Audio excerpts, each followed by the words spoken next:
if he was barefoot. Is that still the case? Is he barefoot? Because I know on Facebook somebody posted a picture. These could be his shoes, or is that so? He is presumed to be barefoot at this point. What I can say is that his mom says all of his shoes are accounted for at the house. I'm not going to say that he's barefoot. All right. Allegedly! Hello everyone and welcome back to my channel. This is Lady Freedom here coming at you with another raw narrative. Here's a brief disclaimer for tonight's show. Let's watch. That's ignorant!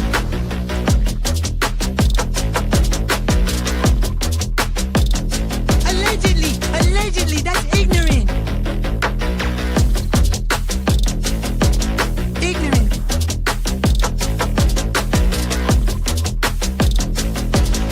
Judgment, Ashley. Oi, you read my thoughts. You've got the shinin. You mean shining? Shh, you wanna get sued? Judgment, Ashley. You just use that shin of yours to call me and I'll come a running.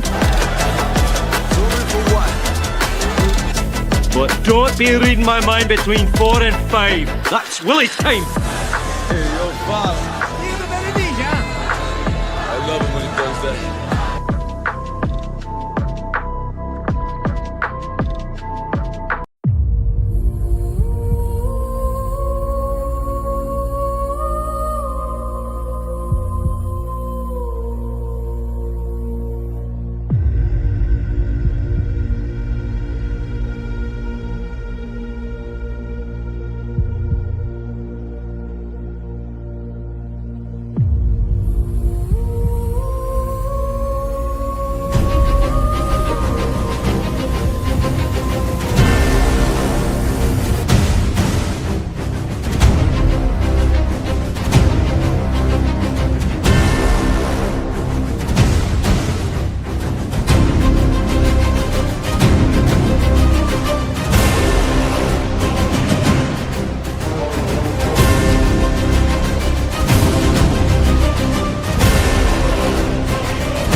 Let's watch.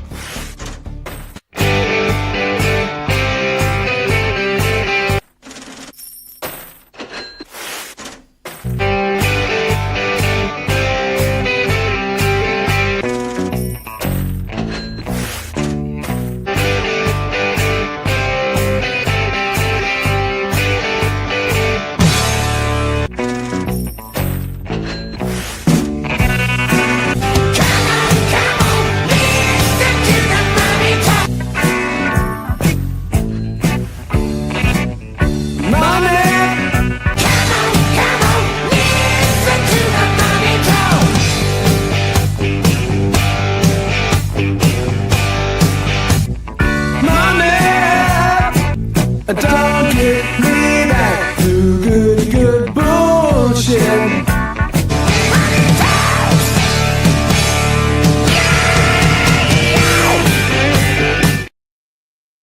Hello everyone and welcome back to my channel. This is Lady Freedom here coming at you with another raw narrative. And it's so good to see all of you guys tonight. Hey Hindsight, good to see you. I had to play the other intro just because I forgot to grab something to drink and I talked too much not to have something to drink, but it's good to see everybody in here.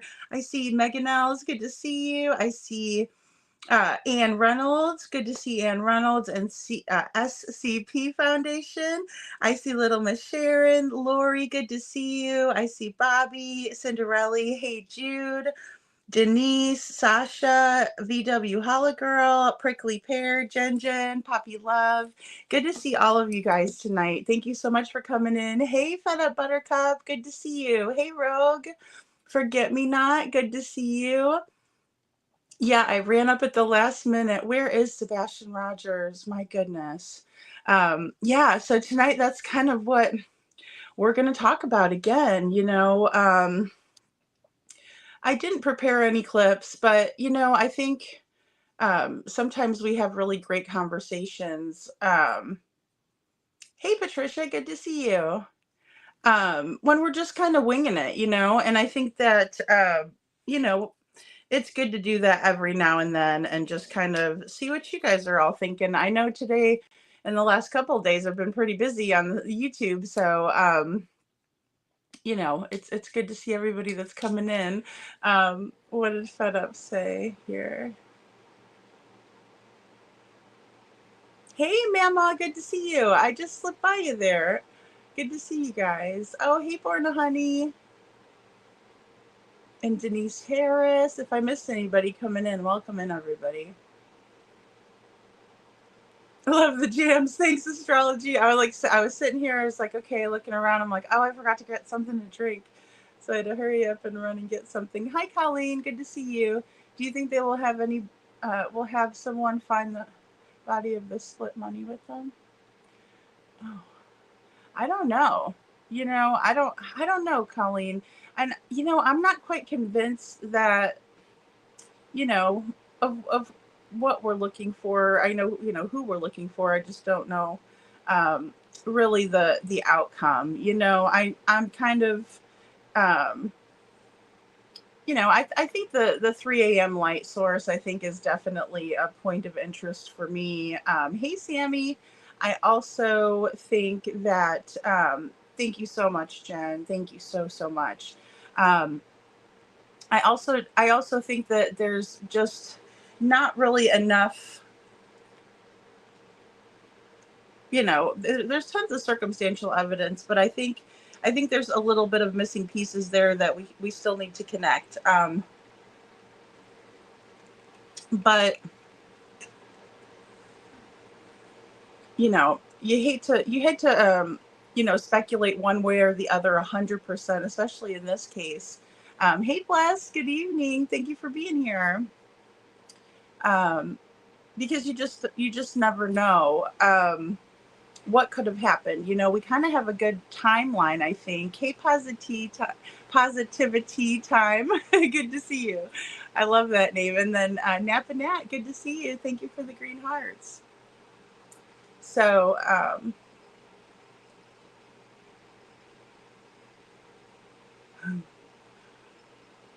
hey, Hope Floats, good to see you.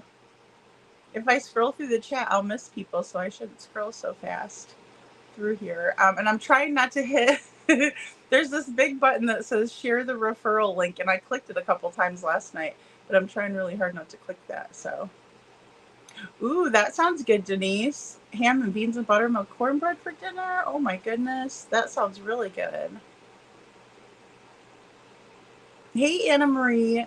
Sasha says, I'm very concerned that CP isn't concerned about these lights in his backyard and the car. My man, or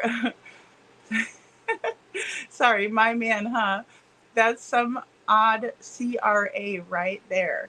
Well, and I think they are worried, and that's where I do. I think he is concerned, and I think that's kind of why we see like a lot of the outbursts, especially for anyone who covers the lights, right? Because I find that to be really interesting that he doesn't act like he's concerned or worried, but it seems like there's a lot of tension in the air lately, and maybe it's just me, but that's why I kind of course put a really silly video out today, because there's just so much tension out there. I mean, it's so thick you could cut it with a knife. And Holly S., good to see you. Thank you for being here. Yeah, we do astrology for mystics. What Jen says, I agree. We have to be open to different theories. And I mean, there's just so many things that could have happened, right? In terms of, because I really didn't believe at first that it could have been an accident. But then the more I thought about it, I thought, well, it could be a possibility that something happened, right? In that regard, where there was an accident and people were kind of in a panic situation. Because there was plenty of time from the time that they get home from the roadhouse even plenty of time from the time the thud was heard at 10 o'clock, in my opinion. Hey, Retha, thanks for being here, Retha Bell. And so I just think, yeah, I'm glad you were able to catch a live. Yeah, sorry I'm on late again tonight, guys. I just, I had a full day of stuff, and then I wanted to get those other videos out. I try to get them out in case people want to watch them, but they don't want to watch the entire live. I think it's easier to get the littler clips out for people to be able to watch them that way. And then, of course, I try to do shorts every now and then, too. Hey, Detroit Rock City. Thank you so much for coming in and being number 37. Thanks for hitting the like, guys. I really appreciate it. Can CP questions and answers? Well, I would really, that's one thing we know for sure. Well, it seems that way anyway, that we really don't know about Chris's alibi. That's always been kind of a little bit hazy, right? Where was Chris? Was he in Memphis? That's one thing that people noticed in the America's Most Wanted interview, that was the first thing Katie made sure that they knew, like, hey, he was not anywhere near here, type of a thing, right? He was in Memphis, and he was supposedly working at the St. Jude Project in Memphis. Hey, show poodles. And so we were really hazy on his timeline too, even when it comes to Sebastian, or the last time he actually saw Sebastian, right? The last time he was home. So it's just a very strange kind of timeline there, in my opinion, because there's some holes in it, like the Swiss cheese I put up the one night. There's just holes in the story, and it doesn't make a whole lot of sense. Now, of course, Katie has an alibi, in my opinion, because she was at the house, right? We don't think that Katie left for any reason, although I will say that I do believe that the light source in the Nick Barris video and in subsequent videos that were released on Facebook are Chris and Katie and this mystery car, right? And I told you guys, I really do get on board with the theory that that Mob Crew put out, right? Chris from Mob Crew, because he works really hard, and he's good at doing those, computer reenactments. I don't think I'm saying it right, but either way, it's a computer reenactment that he does with the videos, and kind of shows the different ways that this could have happened, right? Well, really, there's only one way it could have happened, but there's a sequence of events that happens, rather, right? Like, in terms of the car coming into the neighborhood, driving down Kellen. Hey, Rebecca Castilla. The car turns around, and then it turns onto Stafford, right? Because Stafford is like a curved road, and then it goes down to a cul-de-sac, right? Or a circle that you can turn in. And then come back down the street. But this car doesn't do that. It stops at a certain point. So as the car is driving down Kellen, it's believed that someone was maybe let out of the car, the Scout, right? And then it turns onto that curvy Stafford Court, right? And it just kind of sits there. But while it's there and it pulls in, the lights from the car actually activate the motion sensor lights for the house across the street, which is the one that caught the camera footage. And it makes sense, right? Because the car sits there long enough for the motion sensor light to turn off, and then you see the subjects moving, right? And then there's always the one piece, of course, where the subjects go, one subject goes back to the house, right? And I'm not saying that, two people couldn't go back to the house, but one light source, I should say, we see it go back to the house.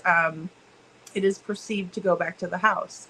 And then once the lights click back on for the car lights, the headlights, then it trips the motion sensor again. And that's when the car backs onto Kellen. It doesn't go all the way down Stafford Court and around the cul-de-sac and out. It backs up onto Kellen and then out of the neighborhood. Out of Victoria Place. And so I think that is the most believable scenario that we have, in my opinion, um, because there is a mysterious car in the neighborhood, and even some of the neighbors have alleged that they saw someone carrying something out that night. What it was, we don't know for sure. Um, but it's been alleged that something was carried out that night. Um, this case is, yeah, I know. That's my title, Denise.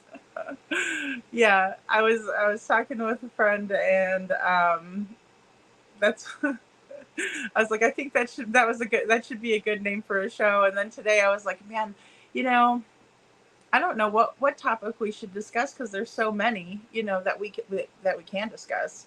And I decided to just be silly again. Um, but that reminds me of the movie Storm of the Century, Stephen King, that movie.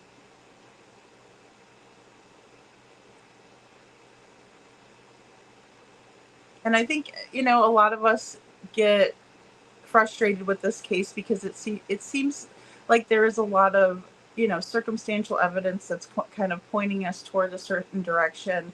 I know a lot of people are frustrated, especially because of what Sebastian was enduring allegedly in the home before he went missing. And I think that's a really big piece of the puzzle, because I think that could tell us a lot about what Sebastian was going through.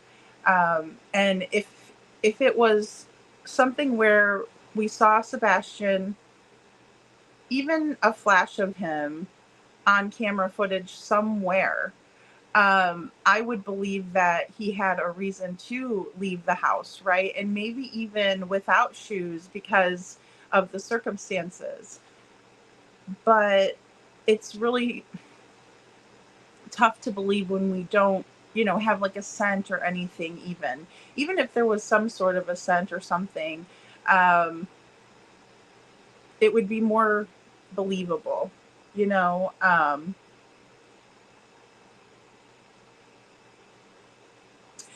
Sasha, people are asking that, are people holding him until he's 18? Or I don't know. I don't see. I just don't know, because I can't find the logic in it, but that doesn't mean that it didn't happen in this case, because there's a lot of things that aren't logical in the case, in my opinion, that we kind of, that are misunderstood, not understood. Um, Again, holes in the story. We're not 100%. We get different stories from different people, different stories from the same people. Let's just be honest. I mean, it's very confusing. Um, Their statements could be decoys, but nevertheless planned to some extent, whether long or short. Well, and premeditation doesn't have a terribly long time span either, right? Because it's like you could even, think of it right before it happens, and it could be considered premeditated. So, you know, Swiss cheese Denise. I saw that it's like a storybook, but it was cheese, and yeah, and it just made me think of the stories, right? Because none of them make sense. And Patricia Prater says, if KK could give Sebastian the same respect she gives CP, we wouldn't be here. Poor little guy. I agree with that, Patricia. I mean,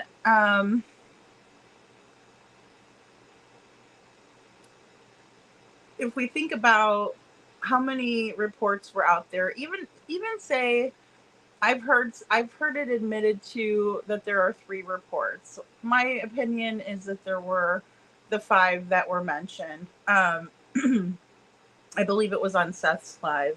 So I do believe that. And I do think that even if there were 3, let's just play devil's advocate. I think even if there were 3, I think that's a good indication of what was going on in the home. But the fact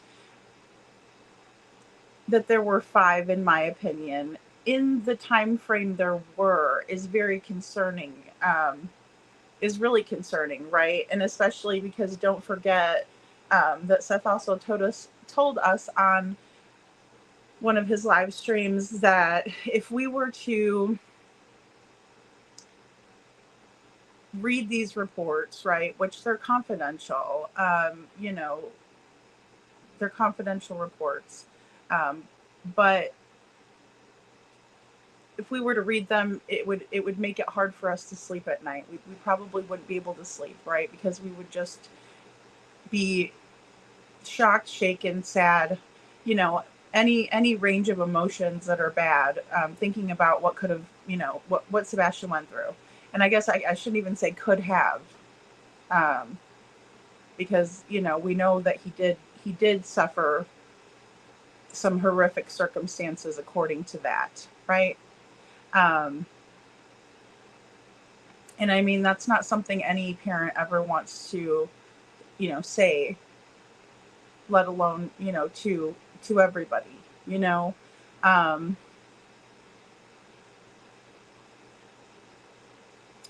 Sasha says, no, KP and CP didn't have solid alibis. Seth does. Facts, solid facts.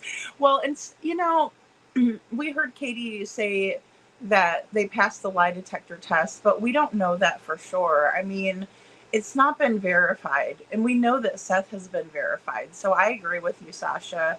And, we've never gotten a straight answer really as to, what has gone on with Chris. We had the boss, or the guy that said he was the boss, but he was like really foul mouthed and kind of like rough, and like, I guess you can't even say kind of rough. He was rough. But I don't know whether to believe some of it. It seemed to be kind of scripted by what Chris was telling him to say. And that's another common theme that we see in this case, is that Chris is behind the scenes kind of calling the shots and telling certain creators what to say and what not to say and how to say it. And, probably getting off on all of the power and control that comes along with it. And Denise says, Chris and Katie Proudfoot, where's Sebastian Wayne Drake Rogers? Yeah. I mean, it's my opinion too that I'm not sure with the marital difficulties that Chris would have been sticking around for very much longer. And then for this to happen and it be such a stressful situation, there's just got to be more involvement, in my opinion. Astrology for Mystics with Jen says, her alibi has been being the last person to be with him. Let's compare with Alicia Navarro. It was evident she left on her own. No evidence Sebastian left on his own. Yeah, I agree with that too, Jen. And that's one of the things that kind of pushes me away from that one theory, right? That, Sebastian decided, hey, I'm done with this crap around here. I'm sick of getting in trouble. I want to go do something. And I think another thing too, let me finish my thought. I want to do something different, or, I'm getting older, so I can take care of myself. We all kind of felt like that, in that age range where you were feeling like really big and stuff, where you had your job or whatever, you got a car. But, Sebastian didn't even take anything with him, right? Like nothing to, kind of get that independence that you get when you are going to run away, right? You take everything that you need with you, at least money, at least food, something, right? To kind of sustain yourself. You have a plan and things like that. Yeah, I agree, Jen. I think there would have been some form of evidence that Sebastian left the house, and we don't have that. And in this day and age with all, and in that nice neighborhood too, it's just surprising that no footage at all. Because it's like you can't hardly go anywhere without getting put on camera. If you go to Walmart, you're on camera. If you go to the mall, you're on camera. Anywhere you go, the gas station even. Michelle says, hey, Michelle says, to be honest, really the ones who know what happened to Sebastian and mom. We can all speculate, but nobody really knows for sure. Yeah, and that's the hardest part, is that we don't know for sure, because it would make it a lot easier, to come up and tell the story and figure out where he is if we really knew for sure kind of what happened, what happened after the roadhouse. We know he was at the roadhouse, I'm just gonna go with the theory for tonight's sake that, he made it home from the roadhouse. That was Sebastian taking the trash out. And then, the night goes on as Katie describes, right? So, I mean, with that in mind, something happened after 10 o'clock, according to Katie. But again, the windows weren't unlocked, and that would have been the only way, because the door was in between of where Katie was sitting, and then the front door, and then Sebastian's room. So he would have had to have gone out the window. But how did the window get locked again? It wouldn't have gotten locked back. So that's another bad theory, right? That doesn't work.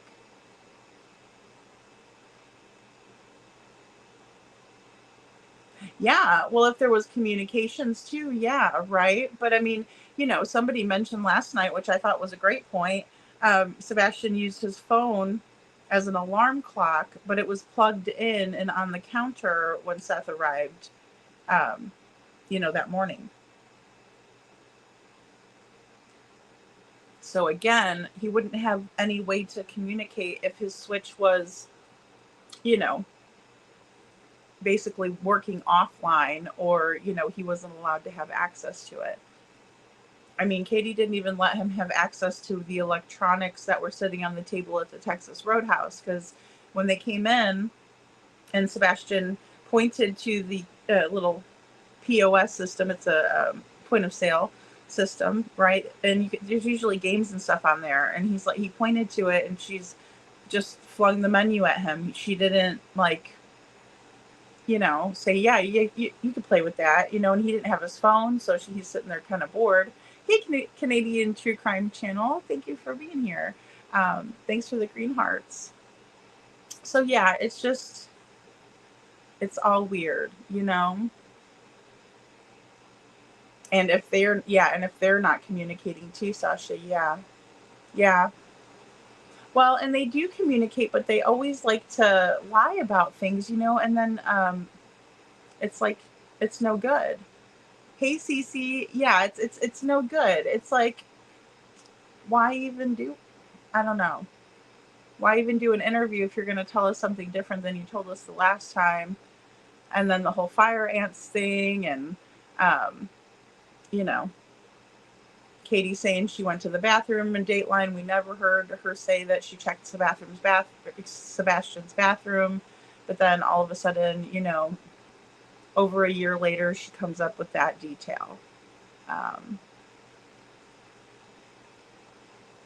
Hey, Borna Honey says, in my opinion, that was all premeditated, but I don't think they are murderers. Maybe an accident happened, or they handed him off and they feel confident in his placement. Sebastian may know he's missing, or may not know he's missing. Well, and that's a great point. If, say, he was in one of those schools, because the schools is still maybe a 10% chance in my opinion, and I hate to put it that low on the list, but it is. But I think it could be a possibility, because,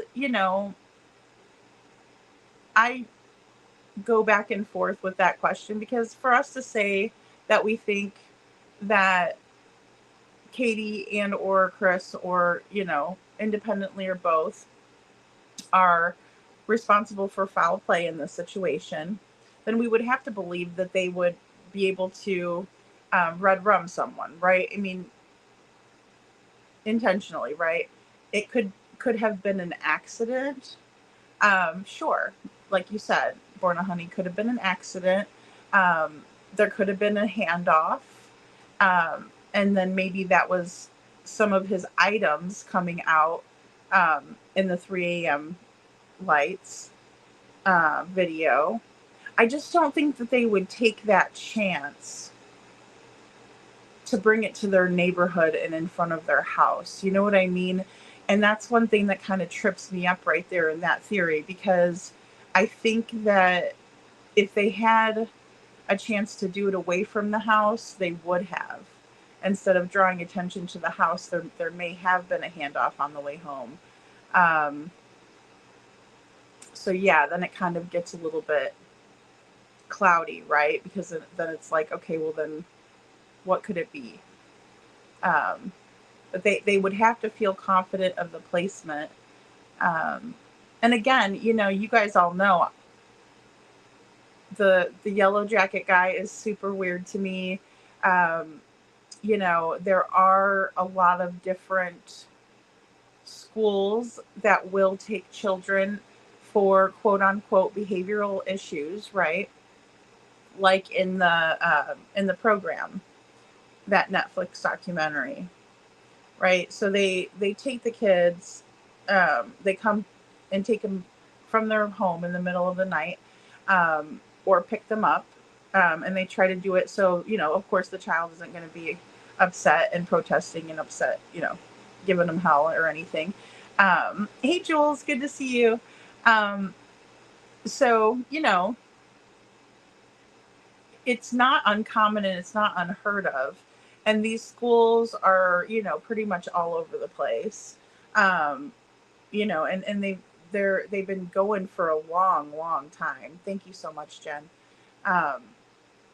You know, it's something that dates back years and years.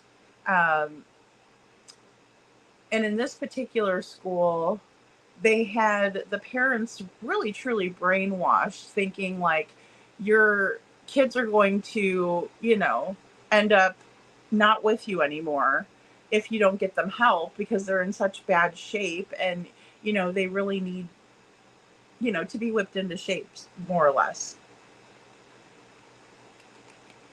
And in this particular instance with the program, they would keep kids there until they finished it. But they didn't give them any education or anything. It's not like they earned like a GED or any type of a like homeschooling program or anything like that. Really terrible education, but the parents were thinking that the kids really needed it.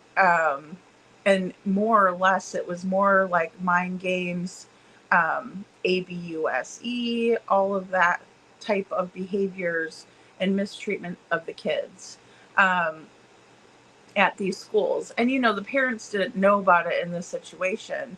But that 10% of my mind goes to, what if they did put him possibly, and this is all allegedly in a theory, right? We're hypothesizing. If, say, they did put him into a school and something happened in a short period of time and they panicked and didn't know what to do, could be maybe a theory that might work. Now, I don't know what would be, you know, and maybe they didn't think it was going to get this big either. You know, maybe they thought they'd tell Seth Sebastian's missing, and then Seth would say, all right. And then, you know, maybe a couple people in town would know about it, but never like to this magnitude of people would be so in love with Sebastian, wanting him home, wanting to reunite him with Seth, wanting to reunite him with Katie. You know, there's just so many people out there that want to see that happen. And maybe they weren't expecting something like that to happen, something like this to happen. Crap cock snuggle struggle. That's funny. Yeah, well, that's true, Lori. Like, who hands their kid off? I know. And I mean, I think if they were to stop somewhere on the way home, I mean, they made it in the amount of time they were supposed to. But then again, we can't forget, which I did, actually. But we really can't forget that if Katie said that she had the Advanced Life 360 on, then that would have tracked all of her movements, like even if she stopped. I know there was like a gas station picture, and maybe you guys can tell me more about that because I didn't fully catch all of it, but Sasha says it's possible that CP named or came and took Sebastian willing or not willingly. Well, and I don't know. It looked like they were telling him something, or excuse me, it looks like Katie was telling him something at the roadhouse, right? We all remember, like with the potatoes and stuff with the spoon, and she's kind of, telling him matter of fact, and then she did like, her hand gestures. She's kind of talking with her hands, explaining something, like she's telling him that, like this is how it's going to be, kind of a thing. Yeah, it is. It's a struggle with that snuggle. Jen, Jen says internet can be forever and it's a struggle with that snuggle. Shaking my head. And it is, it's just the information age, there's just so much stuff out there that doesn't, go away. Hey Baba Rose, good to see you.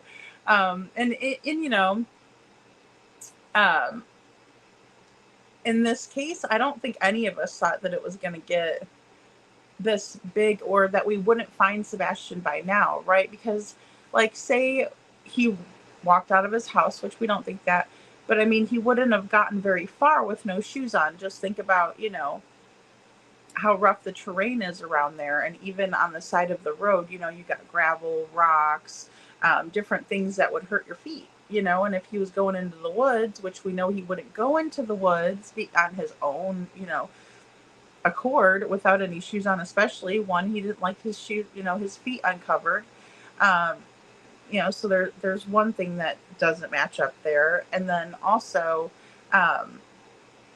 he doesn't like bugs and he doesn't like to be dirty. So there's three things right off the bat that would say that he would avoid the woods. And then it's dark out, and then he has no coat, so he's cold. And I know people say it really wasn't, freezing cold that night, but still cold.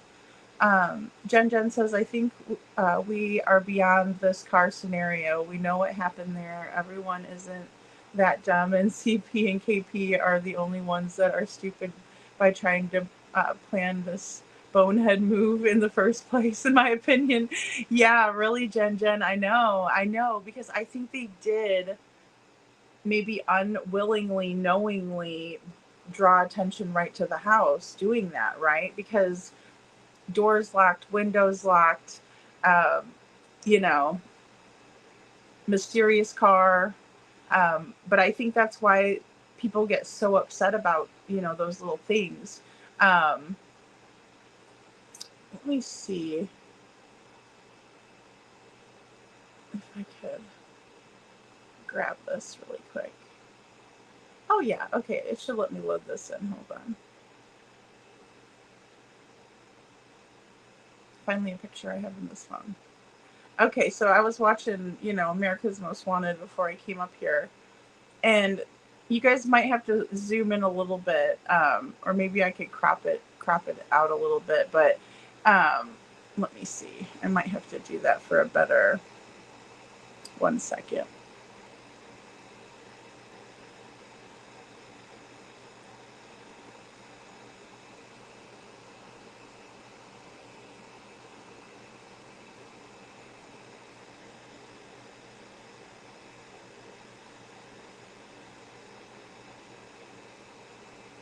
Okay, just bear with me 1 sec. Let me take this one off.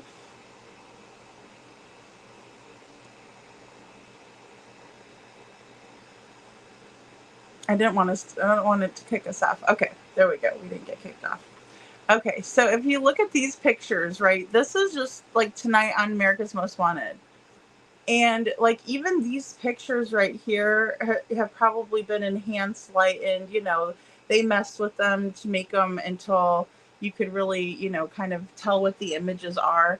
But I thought these images were worse than the ones that we had in the flashlight video, in my opinion.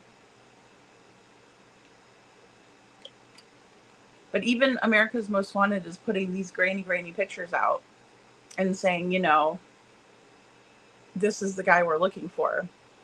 So I found that to be interesting, because even when we enhanced, and shout out to Limelight Girl too for her enhancement skills on this one. But I mean, these ones are like way better and way more recognizable, in my opinion, than say something like this, where they're showing. Oh, sorry, I have to click off of that one. My bad. Where they're showing these ones that are super grainy, you know, because you really can't make out like the person's face in that one either, or the second one. You can see their build and different things like that.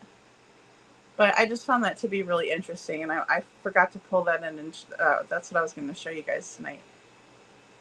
Hey, Tina girl. Oh, hindsight. I didn't get a chance to go look at your video. People sent it over to me, and I didn't get a chance to look at it. But I want to, because it looked really good. I saw the title and stuff, and I clicked over to it, and then I had a phone call.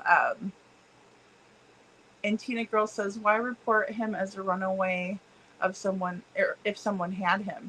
Yeah, well, see, those are the differences in the stories from Katie, right? Because, you know, at first it was like, I don't know why he walked out the door. You know, come home, you're not in trouble. He's not a runner. He's never run away before, right?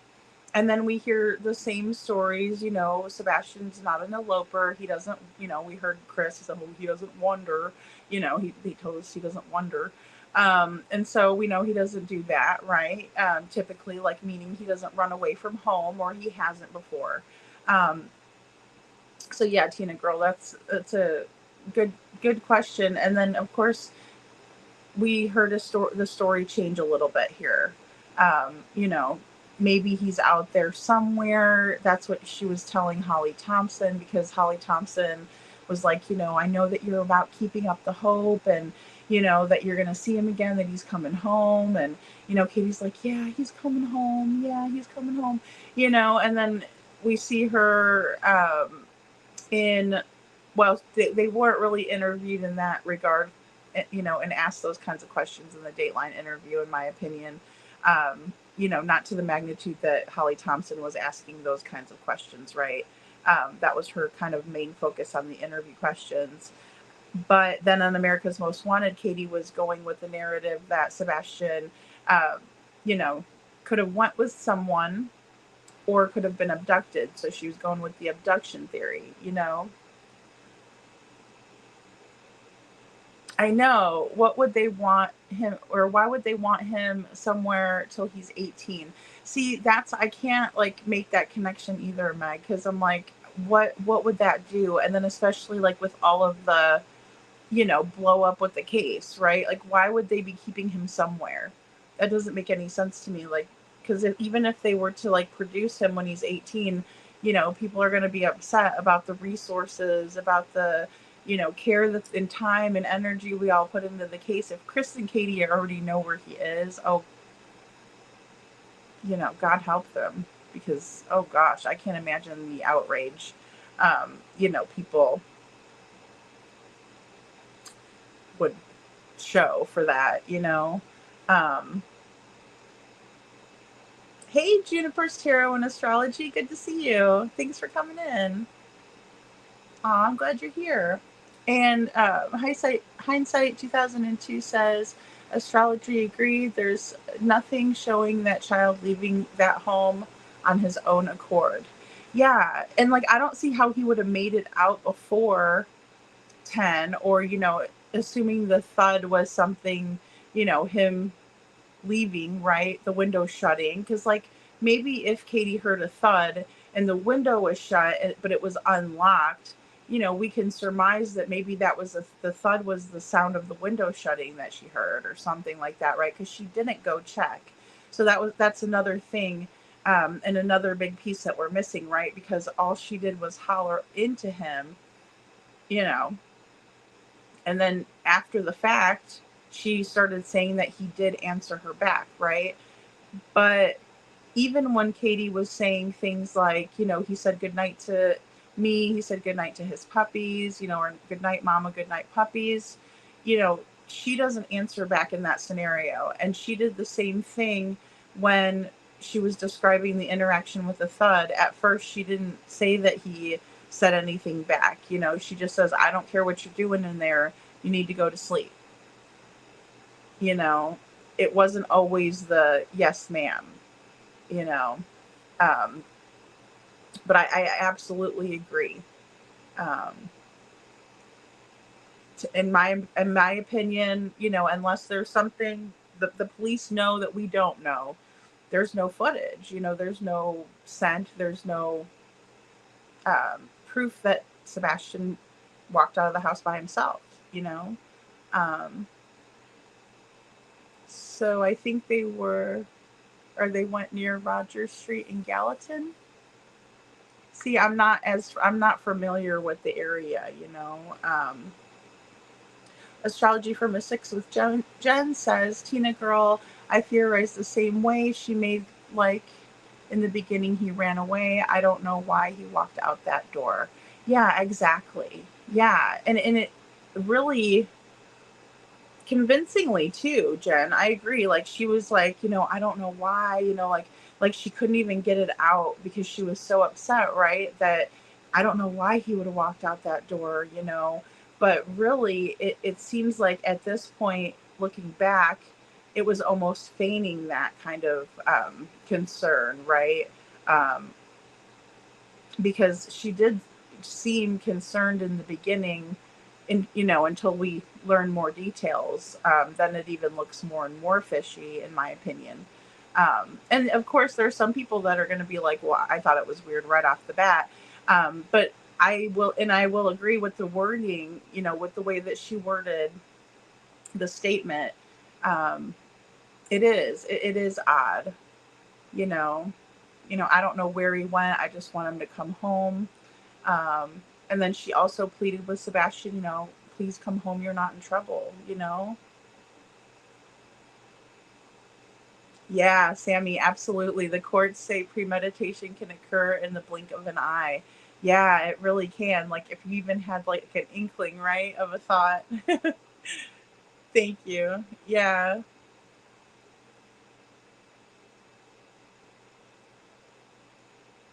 I don't know what, you know, and in my opinion, I just think, you know, it's too hard to tell what Chris's involvement is without really having more information that I'm sure that the police have. I'm guessing they have. You know. There was, Juniper, I did not hear an update on that, but we were talking about it yesterday because there were quite a few. I think there were 3 people that had that were found in different spots, and I can't recall all of the places off the back of my, or off the top of my head, rather, the back of my head, the top of my head. But yeah, I haven't heard anything definitive there at all. But that could be something. Hindsight 2002 says, Sammy G, that is the truth. All it takes is a thought followed through. Yeah. Yeah, absolutely.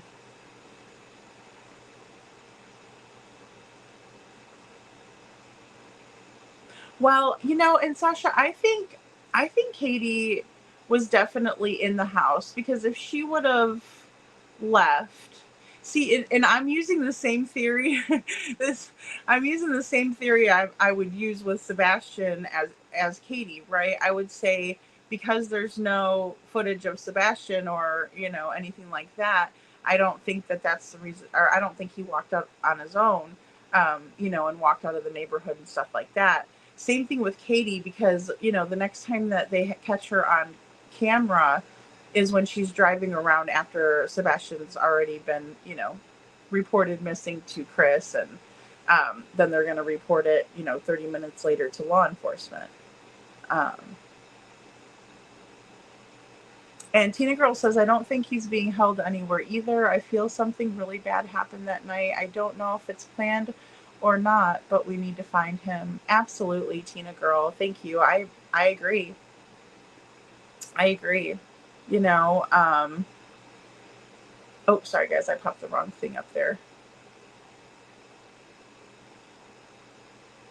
Well, they need to find,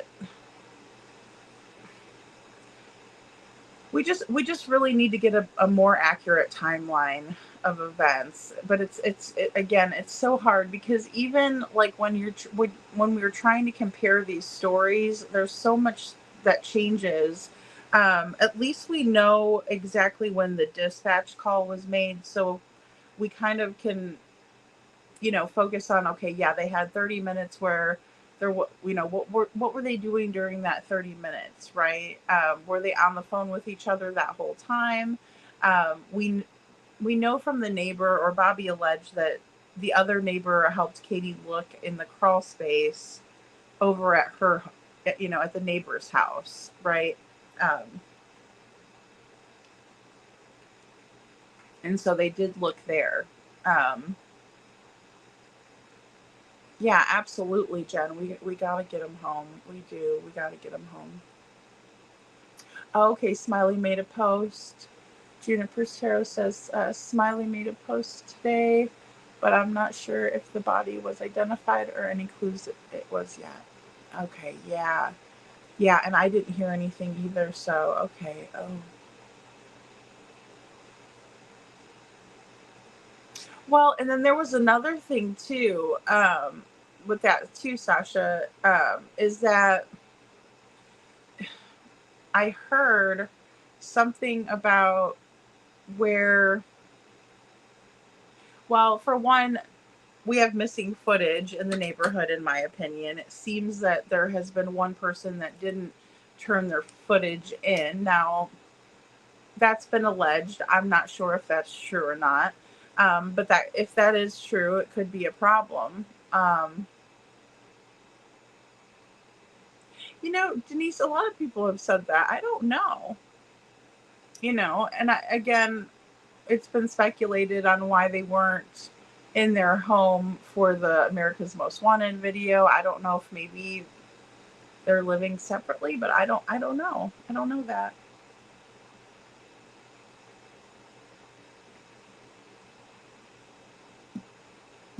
Oh, sorry guys. Yeah, I'd like to know more about the Clarksville.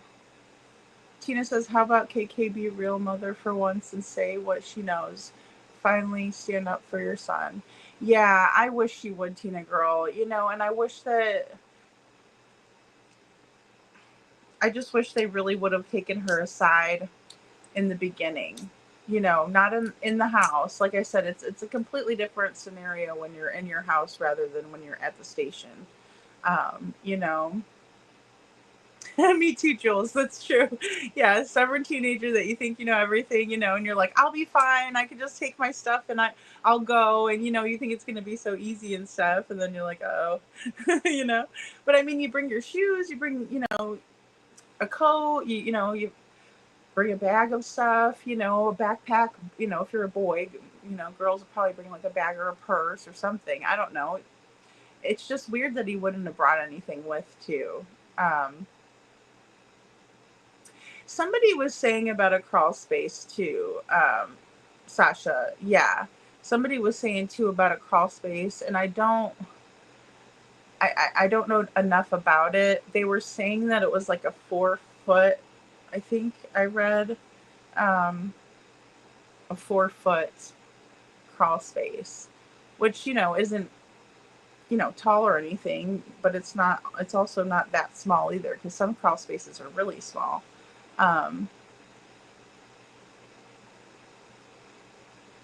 Yeah, exactly. Yeah, and they said they weren't tampered with either, according to Chris, but Astrology for Mystics with Jen says, if Ellie said no evidence, then that means to me the windows were locked.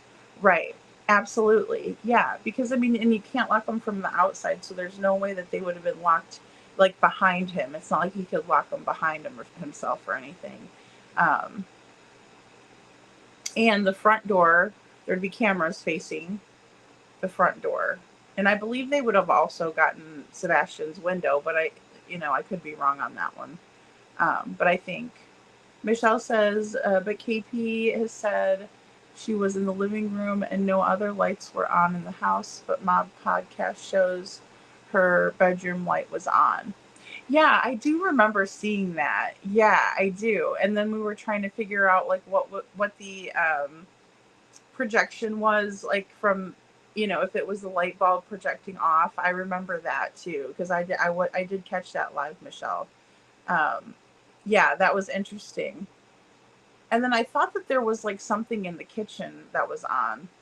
It is so weird, Jen. It is so weird. It's like, it's so hard to pinpoint everything. Hindsight 2002 says, from the building plans in that neighborhood I've seen, it doesn't appear you can for the crawl space, in my opinion. Oh, thank you, Hindsight. Yeah, so that really wouldn't work either. Yeah, because I know like crawl spaces are all like different. Some are really small, especially like if you have a basement and stuff. Just they're all different sizes.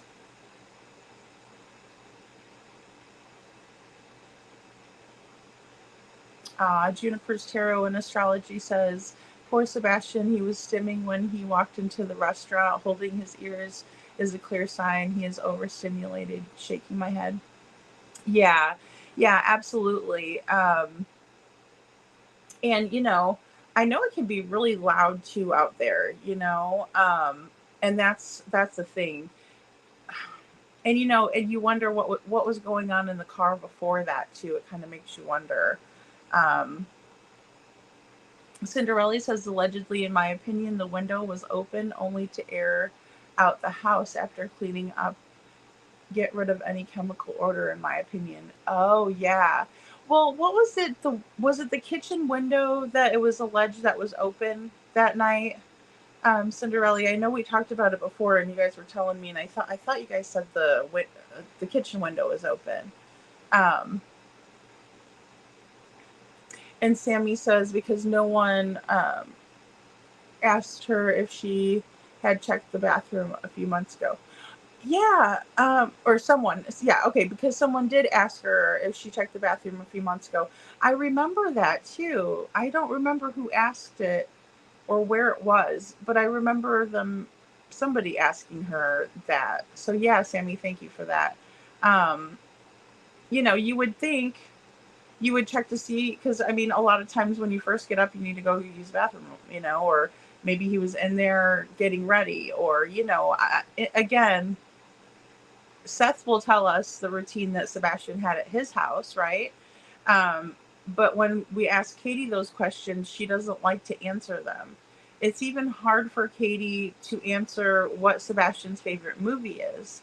There's just all of these questions that really throw Katie off guard, and it's like she blanks out, and I don't know if it's of nerves, if it's, what it is, but in my opinion, she just kind of like shuts down and won't discuss certain things like the routine, because I think that's a really big one. And we've never gotten kind of an answer on whether Sebastian likes to,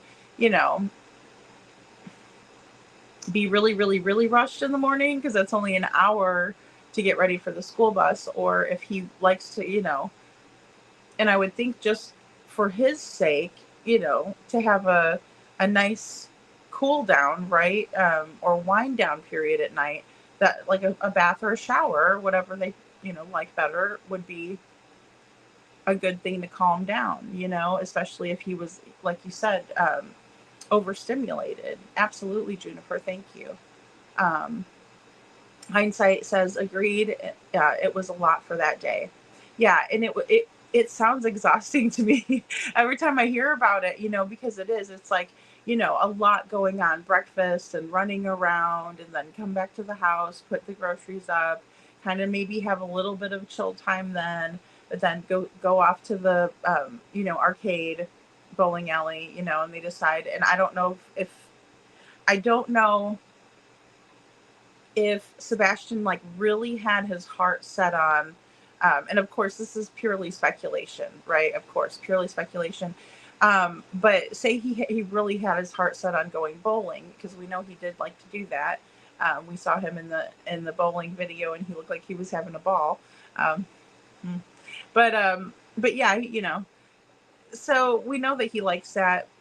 Well, did he get upset at the bowling alley because he didn't get to play the games that he wasn't going there to play with the arcade games. He was going there to bowl, or they were going out to bowl. So sometimes when there's a change of plans, that can cause a lot of tension and anxiety, and even can result in a meltdown for some people. So it just makes me wonder if maybe that could have been something, that little change of plans that caused a bigger event to occur, because the league was playing and they were going to have to do bowling the next time they came there. Not to say that he might have just said, cool, Mom, let's go play arcade then, but maybe that was something that happened earlier in the day that could have caused, some upset feelings, and anxiety for Sebastian, because he was going to go bowling, and that was the plan, and a lot of times they don't like to change the plan up. So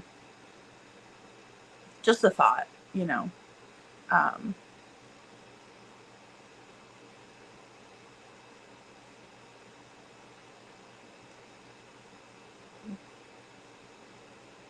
Yeah, I agree, Gypsy Doll. If there's an accident, you call 911 or the hospital. Absolutely. I think it's just like, it's weird to call if there's an emergency. It's weird to call anybody but 911, in my opinion. Like, of course, if there's a non-emergency, you call the non-emergency number, but you have time to look that up, and that you're calling the police for whatever reason, and you're filing a report or something like that. But when there's something immediate happening, and of course, if your child is gone, you would think the first thing you would do is you would want someone to respond immediately and find your child, help you. Michelle says, I've noticed neither CP or KP can keep stories straight. One says one thing, the other says something different. And how about we get facts the same, or we can't be co-conspirators. Well, and that's the thing too. They do kind of like finish each other's sentences a little bit, like as in they're trying to keep the same story, right? Because sometimes people might say, well, I finish my significant other's sentences, because you get to know them so well and things like that. But in this instance, I almost think it's very scripted, what they're saying and things like that. So,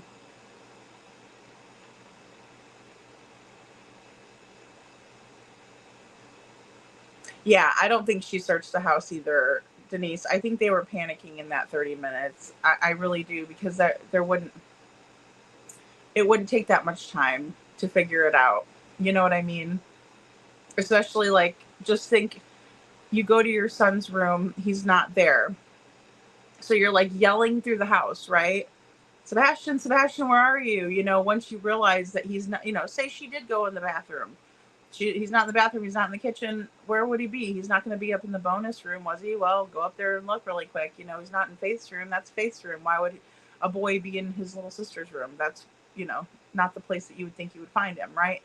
So again, it makes absolutely no sense, because then that would be immediate. Even if you ran out and asked your neighbor, that doesn't take very long either. So it's just, and of course your neighbor isn't going to sit there and keep you and talk to you while your kid's missing. They're going to help you look really quick and then let you go look more, or help you. Too much circumstantial evidence for premeditation, in my opinion, says Sammy. Yeah. There is a lot. I agree. You know, I do. There's a whole lot, a whole lot. Oh, it won't let me keep that up there and scroll. Okay. Clothes from the Texas Roadhouse were dropped off at 3 a.m. in my opinion. Oh, okay. Hindsight. Yeah, I remember us talking about that too. On the previous lives and stuff, because that is something that is very possible, right? Because I think a lot of people were talking about in the image that they thought they saw a pickle bag, too. And then also, maybe it was something that they didn't think they were going to get caught carrying out. Um, so absolutely, absolutely, absolutely. And Sasha says, we lost Sonny Weatherford and Fancy Pants run amok. You believe it? Sasha? No, I don't. I don't. Reba says, Rebecca Castilla says, um, they'd still face multiple felony charges for placing him. And see, that's why I just can't. I just really can't see that happening. You know what I mean? I can't see them not coming clean like after the first week or a couple of days. Like that would be a lot of pressure, just kind of keeping that hush hush. It really would be. I agree. Hopeful says, in my opinion, Sonny was not natural. Yeah, I've wondered about that too. I mean, it very, very fishy circumstances. Very, very fishy circumstances. Really weird.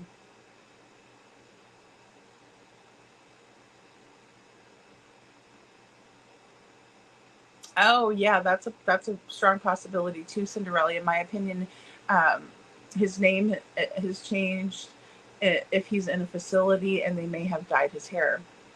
Yeah, I agree. I agree. And they even cut the kids' hairs and their hair and stuff like that when they go to like a military style school or something like that. So he could even have like a really short buzz cut or something. Yeah, I agree. His appearance could be changed, absolutely. Especially too, with him being 16, he's still growing. Katie and Seth both said that he had kind of a little bit of a growth spurt right there, right? Because they had just bought him new boots, bought him new pair of shoes. So I know, Denise, it is. It's hard. Yeah, that's true, Rebecca. Rebecca says, plus some low-paid orderly would turn everyone in for the reward money, in my opinion. Yeah, absolutely. Absolutely. Mm. Sammy says, cameras jamming Last Supper, knowledge of camera locations, weirdness all day. We need, oh, yeah, weirdness on a day with the niece, trips away. Yeah, definitely. And then we heard all of that kind of in that newest video, right? That in the call with Heather Cohen, the PI, and Chris and Katie. I mean, it was kind of like we heard different little details in there too, about a lot of that stuff with the niece. It was completely weird, right? Camper switch, another one, Sammy, absolutely.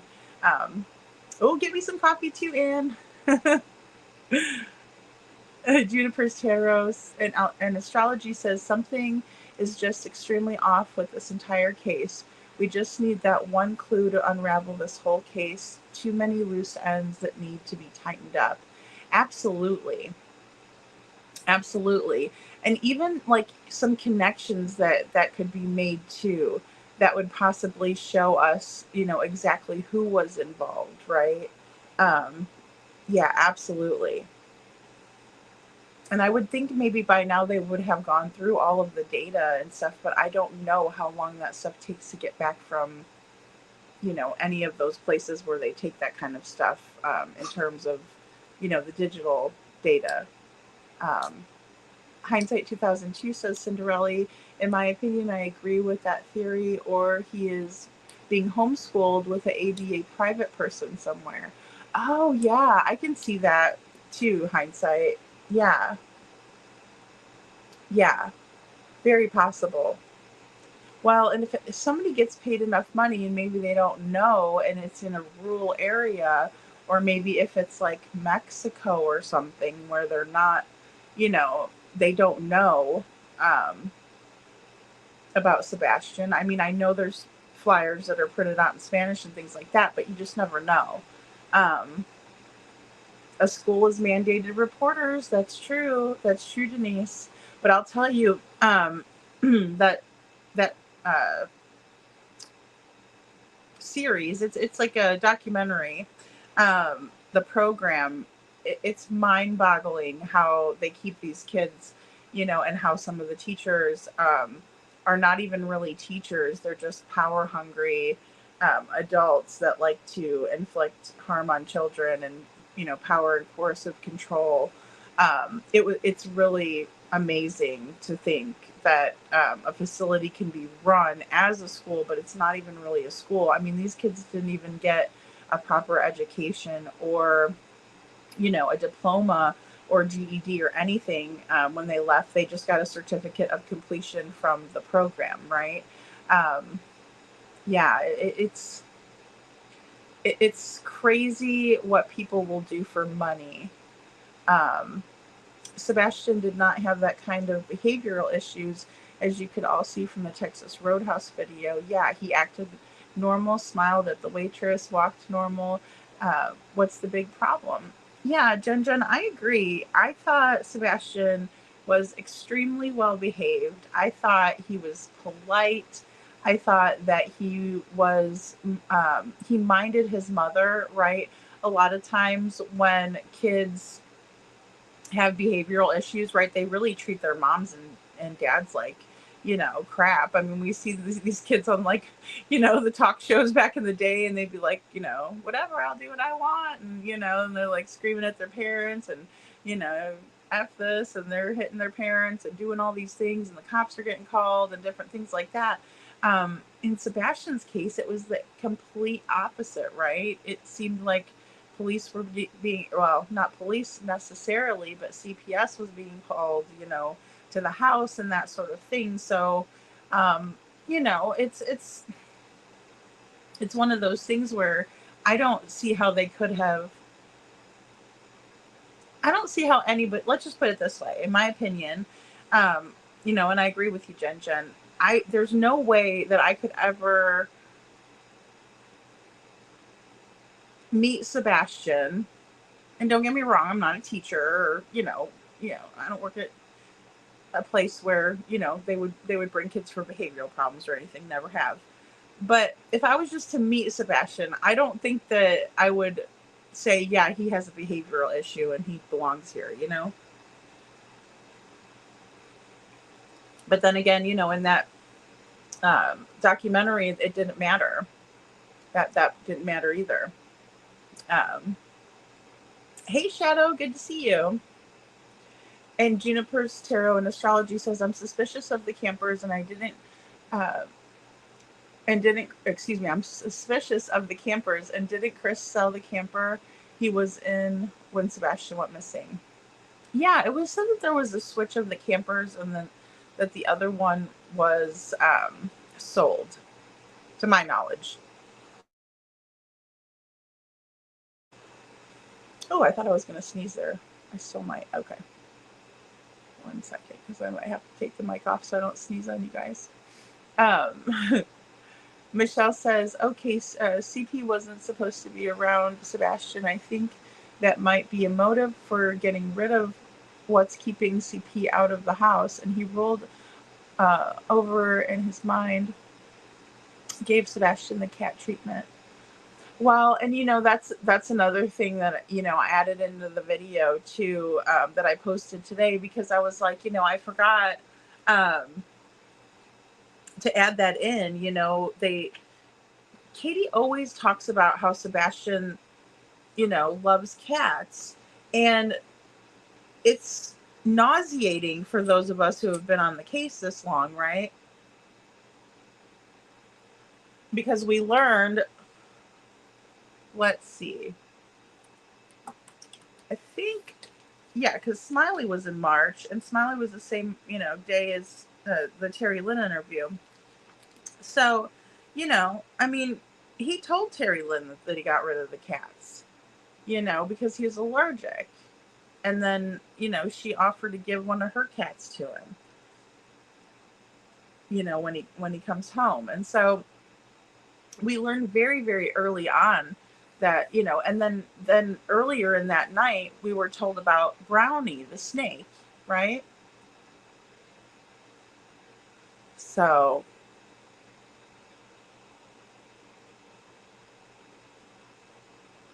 yeah, that's a good point. Hindsight 2002. Denise, they are if they know it's the child. Yeah, yeah. And they may not even know. Well, oh, Sammy, that's such a good point too. Recommended watching Paris Hilton documentary. She finally starts using her real voice again about her time and experience at those camps. Yeah, and she's really and actually she's really an intelligent girl, and I think that, the whole like, that's hot thing that she did was a lot of an act and stuff like that. But no, that was a great documentary, and that school was in Provo, Utah, that her parents sent her to. Yes, he does. He does. Appears to be a well-behaved, beautiful young man.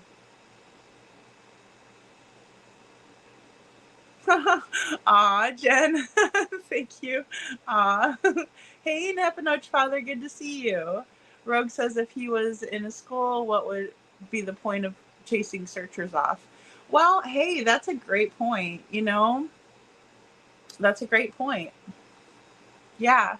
Yeah, why are they so worried about, the searchers and, the flyers being up around the neighborhood and just the surrounding area, or the billboards for that matter? But I guess the billboards, maybe somebody could be driving home from work and say, hey, I know that kid and I could use an extra $50,000, or I could use an extra $500,000, depending on which flyer they see, because if they see the one from the FBI, I mean, $50,000 is still, quite a bit of money for anybody, really. And the mannequin, blessed. Don't forget the mannequin. Oh my goodness. Aw, thanks, Gypsy Doll, you guys. Rogue, I can't understand at all chasing the searchers. Yeah, Meg, it's weird, right? It's weird. Patricia says they carried out the big blob that was Sebastian. She wrapped his orange and brown blanket around him. Yeah, I mean, the blanket never changed, colors. When I was changing the colors of the picture, it always stayed the same. The same with the skin tones. And, we can see that in the other picture as well. So, yeah, Patricia, I agree. Aw, Juniper's Tarot and Astrology, thank you. Thanks, guys. You guys are so sweet. Thank you. Jen says, CP thinks he's king of power and players and control freaks. Yeah. Oh, yeah. Wait till his fat ass is in prison. They're waiting to do cornrows in his hair.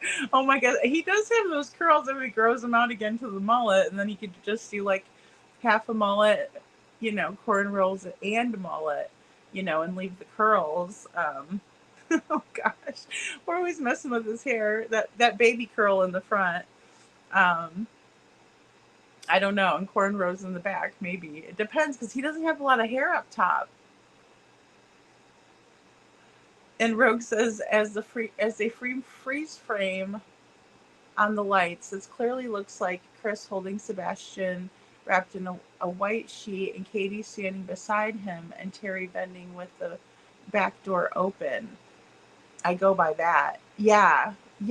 I mean, and that's the thing about the image too, is like, some people see different things in it, which I found to be really interesting to kind of go over and see what other people thought of it, right? Like kind of bouncing ideas off of each other. Yeah, I understand, Rogue. I understand, Well, and I wonder that too, Sasha. I wonder if it was a long sleeve black shirt or if it was a sweatshirt. I mean, that's what they said in the beginning. So again, it's just hard to decipher exactly what it was, and what would prompt him to put the sweater on if it was. See, and even Jules says, Meg, I was never threatened, but certainly chased away. And on the phone call audio with Heather CP said stuff I didn't say. Yeah, I have the exact recording. Yeah. And that's the thing, he does that. It's like he says that people twist things up, but then he does the worst of the twisting, in my opinion, he just does. He just does.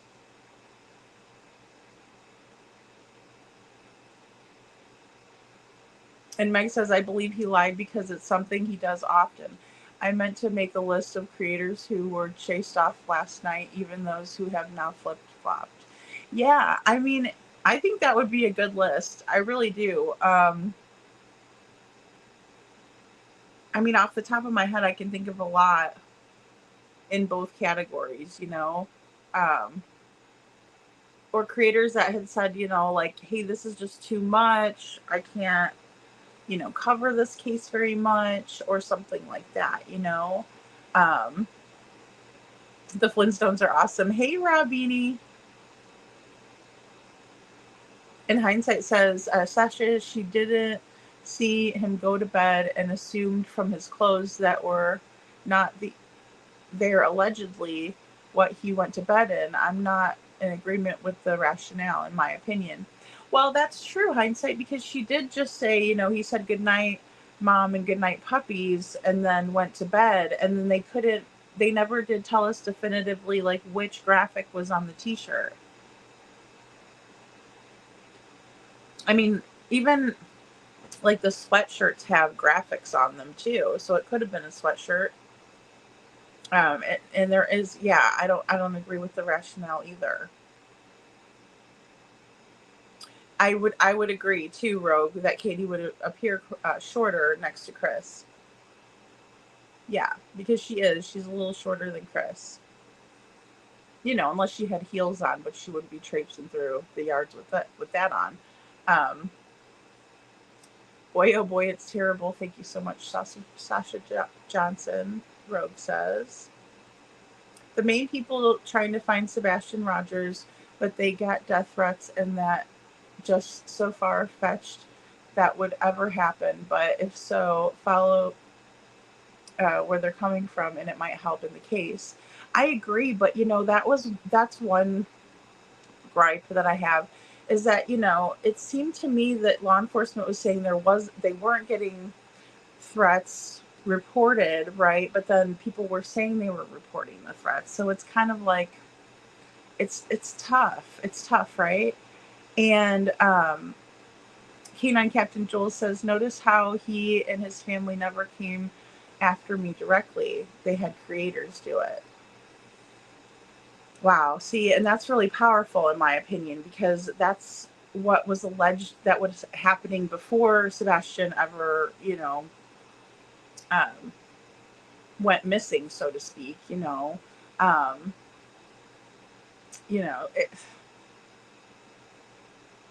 I don't know. Yeah, it's just, one of those things that, I mean, we see it happening all the time. We kind of see it playing out, right? But it's just terrible. Meg says, I also can't see the transferring Sebastian's items at 3 a.m. If he was handed off right after the Texas Roadhouse, if they wouldn't take the chance of handing him off at 3 a.m., then they wouldn't hand off his items off. Yeah, unless something went awry, like I can see something going awry because, like when you're not supposed to do something, or, you're doing something you're not supposed to do, or, you're committing a crime or whatever, you're going to kind of be a little bit, cautious and leery, but then there might be something that happens and it's like you got to go to plan B or something. But yeah, I can see your point, Meg, for sure. I mean, that's why I'm trying to kind of figure out what would make the most sense, right? And then still fit into, one scenario or another, um, which is just kind of just breaking them down that way. You're breaking the case down that way, the different theories. And Gypsy Doll says not only outrage, but keeping a child from parent is alienation. Big trouble. Yeah, absolutely. I mean, could you imagine? I mean, I think it would just be like, it would be like a bomb in the YouTube true crime community, probably even, on X and TikTok, because there's a lot of people that cover this case. Oh, yeah, Roke, we hope you feel better. I'm sorry, I must have missed a comment. They said there was no prints on the windows, Sasha, like the windows weren't tampered with, according to Chris and Katie. Yeah, Cinderella, it is quite obvious what's going on. I agree. Yeah, because like I said, we see it a little bit here and there, playing out, but then it's anybody that is trying to find answers, really. In hindsight, says allegedly allegedly she said he put on the hoodie to take out the trash.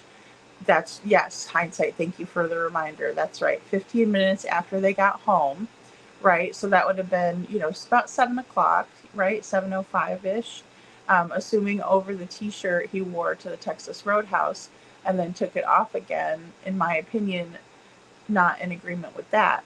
Right. Yeah. And we also know that Sebastian preferred to wear the hoodies, right? He liked wearing hoodies. Yeah, those are great points, hindsight. Thank you for the reminder too. Yeah, Meg. Yes. Any of us that try to do anything, I can't imagine what it'd be like to go out there boots on the ground, because people follow you around. That's weird, Aw. Oh, Rogue, I'm so sorry, hon. Michelle says it wasn't freezing, but was February, and at night would be cold enough for exposure to your bare feet would be a factor if he was on foot that night, but I think his feet never touched the ground outside. Right. Well, and I agree with that, Michelle, because there would have been some sort of ascent, right? And especially bare feet, on the ground would leave actual prints, right? Like footprints. And so that's why, that kind of doesn't work for me either. And Cinderella says, yesterday was the first time I heard anything about a sweatshirt. KK was the one wearing a sweatshirt, not Sebastian at the Texas Roadhouse. Yeah, the first, 7 days of coverage is what we were hearing from the news, that it was a black shirt and black sweatpants. A black sweatshirt and sweatpants. And, I always thought of like a suit, a sweatsuit, right? Like matching black sweats, kind of a sweatsuit. But we find out later that that's not what Katie said, that's not what he was wearing. It was more of like, the track pants, with the white stripes on the side, and then a long sleeved black shirt with some sort of logo, Minecraft, Halloween, or Star Wars.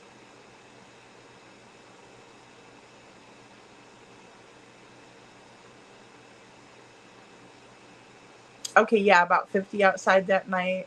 Jen, thank you. Yeah. Yeah, great point, Robini. Everyone else at the Texas Roadhouse was wearing coats, sweatshirts, etc. too. Yeah, everybody was pretty bundled up, and I kind of saw people still wearing like boots here and there, I think. I know, Rogue. I thought about that too, I don't think any of us would be able to like get away with some of the stuff that we've seen in this case, especially like you would think that the police would at least take you down to the police station for questioning, and that we didn't see that. Um, you know, I think a lot of us would feel better if that would have happened too. You know, but it's like we saw, you know, and I'm not saying that Chris and Katie are anywhere near as entitled or privileged as the Murdaugh family, but we saw even when Buster, you know, allegedly took Mallory Beach's life in the boating accident, he was able to come in and, you know, wear like his button-up shirt for his mugshot, and nobody gets to do that, right? It's like special treatment. You see that in these kind of more affluent families. You know, he was given, you know, I think, what did they call it? Like the gentleman's service or something, or what did they call it? Maybe you guys will remember, but like he was just kind of like in his regular clothes and didn't look like he had committed the crime that he had committed. You know, one of the boys, and I can't remember his name, really, you know, nice looking. The whole group of the guys were, you know, and the girls just beautiful young ladies, right? But he has like a huge scar right here on his face from the boating accident, right? Because a couple of them were flung from the boat, right? Mallory Beach being one of them, and then the other boy, you know, was kind of pushed forward, and he has a huge cut on his face because of it. Hey, Kelly Holcomb, good to see you. Hail today in Ohio, Robini. Oh, wow.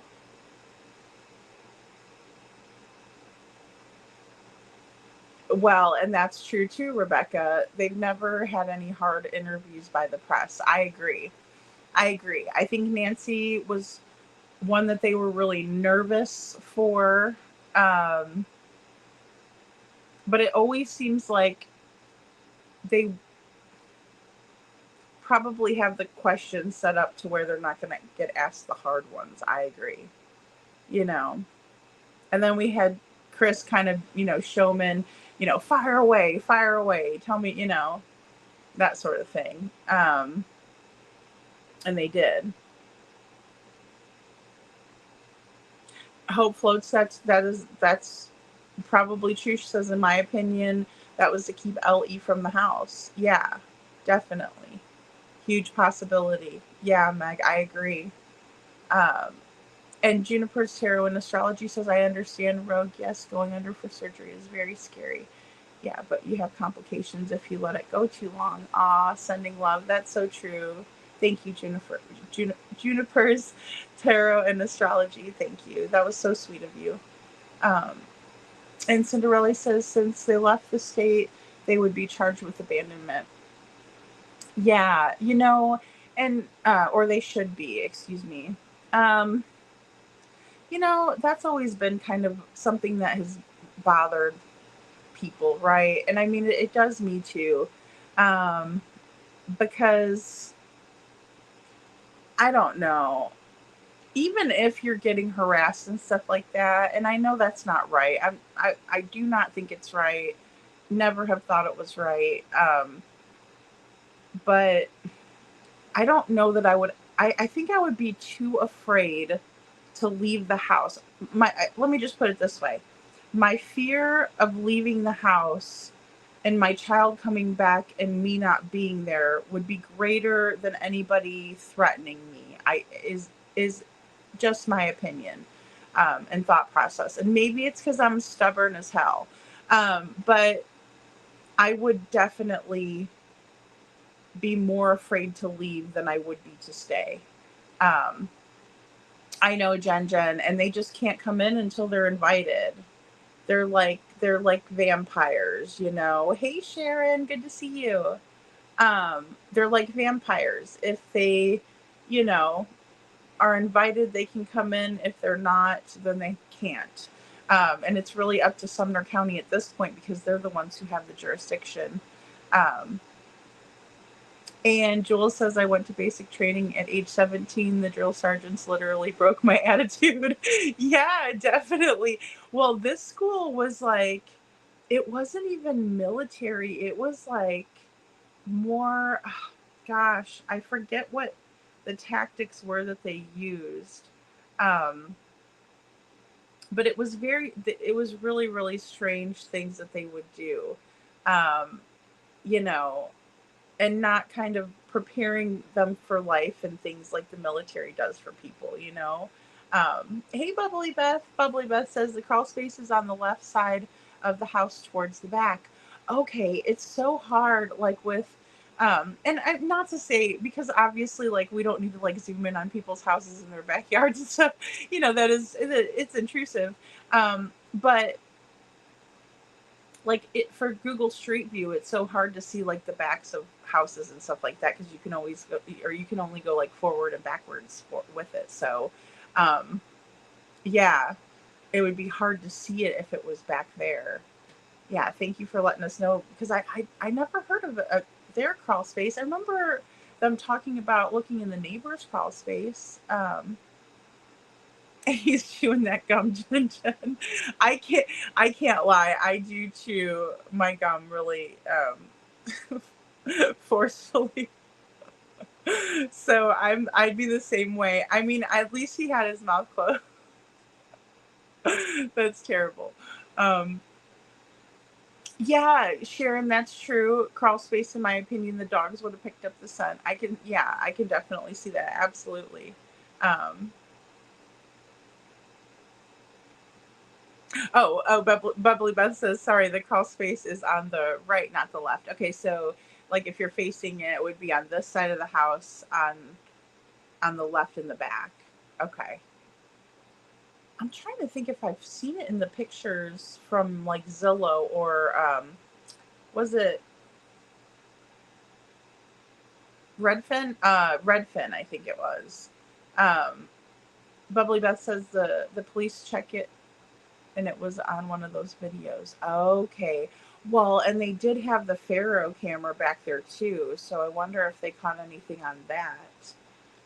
You know, the one that recreates kind of the crime scene and, you know, or excuse me, doesn't recreate it, keeps the crime scene intact from whatever they're observing with the camera equipment, and then they can go back and do like virtual reality and go back to the crime scene. Lainey says there's an exterior door to the crawl space, and there's an oddity found in another room that MC showed a light on it, which seems interesting to me in my opinion. Yeah, it would be interesting. Yeah, I agree. Okay, so exterior door to the crawl space, oddity.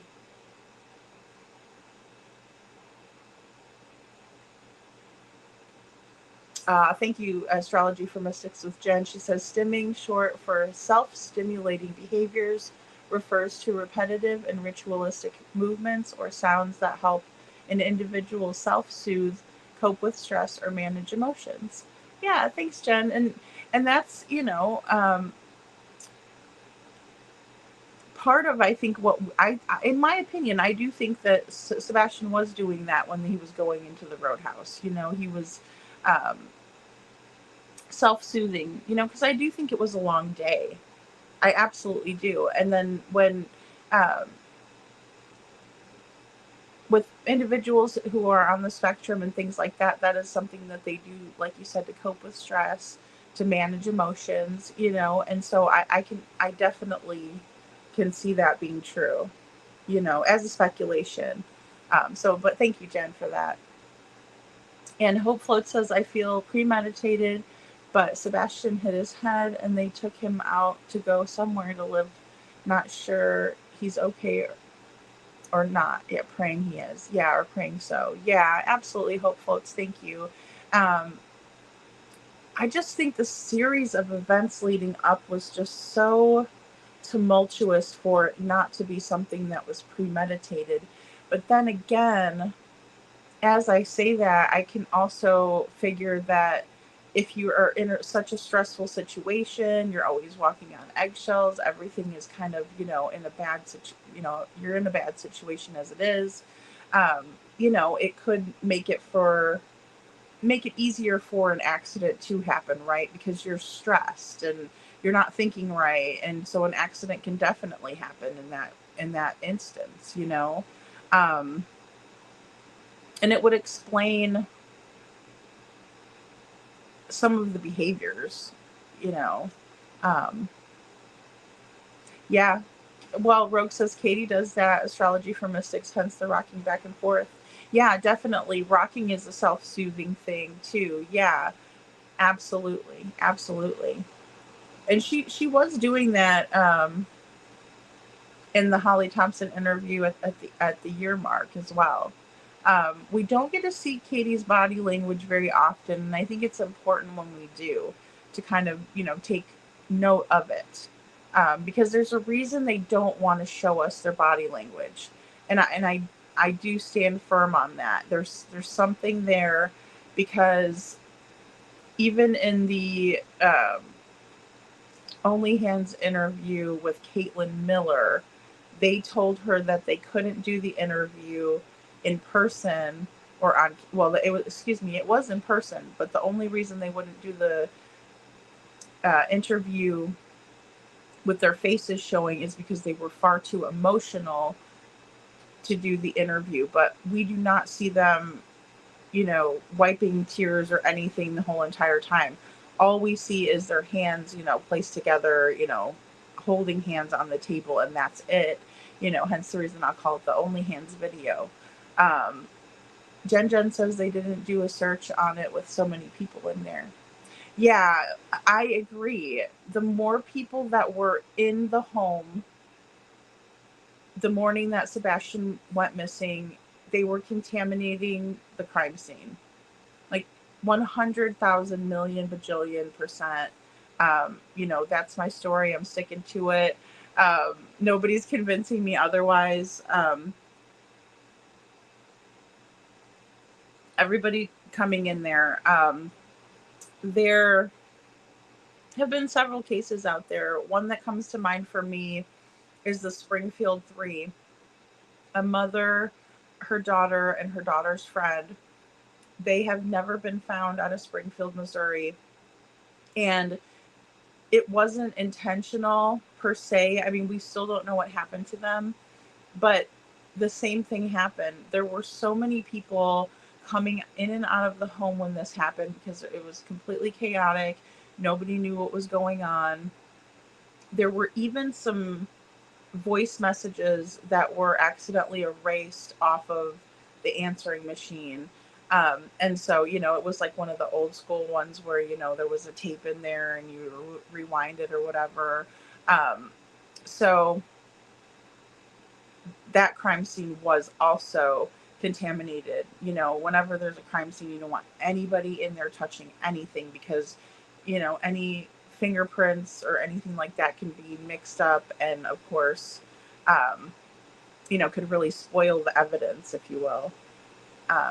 Astrology for Mystics with Jen says covering ears is an auditory stimming behavior where individuals may cover their ears repeatedly or for extended periods to reduce the impact of sounds they are overwhelming or distressing. Or that are overwhelming or distressing. And, and I appreciate you so much for saying that, Jen, because that's what we saw Sebastian doing, as he was going in to the roadhouse. And, he could have been preparing. I remember when Katie had said, what was it? The hibachi restaurant that Sebastian, liked to go there, but it was loud and the clanking was something that he didn't like when he was there. Like it was too loud for him. But thank you so much. And Bubbly Beth says, I want to know what information they got from everyone's black box from the cars. Oh, that is such a good point, Bubbly Beth. And we've never heard anything about any of that data.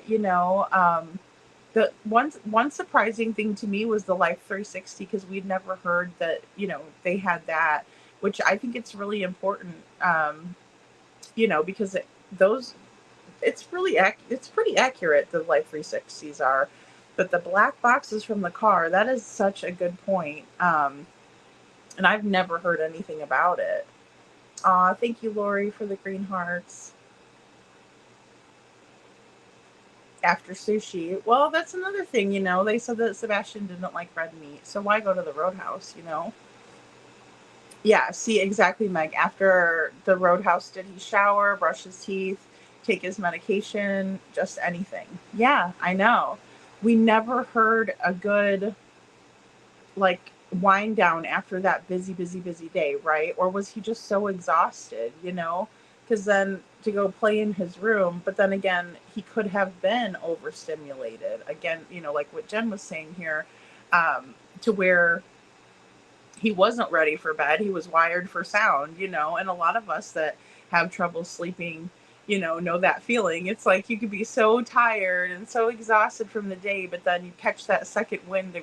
I call it a second wind, and then by the time I know it, I'm up. Coffee doesn't help too. If I drink coffee too late, I'm up. But that was another thing that Seth really liked to do with Sebastian. He would say that he would have the chamomile tea for him, because that was nice and healthy, and sleepy time tea. Get him nice warm drink. It's just nice to have, again, with someone who is on the spectrum, likes to have that schedule, that regimen, that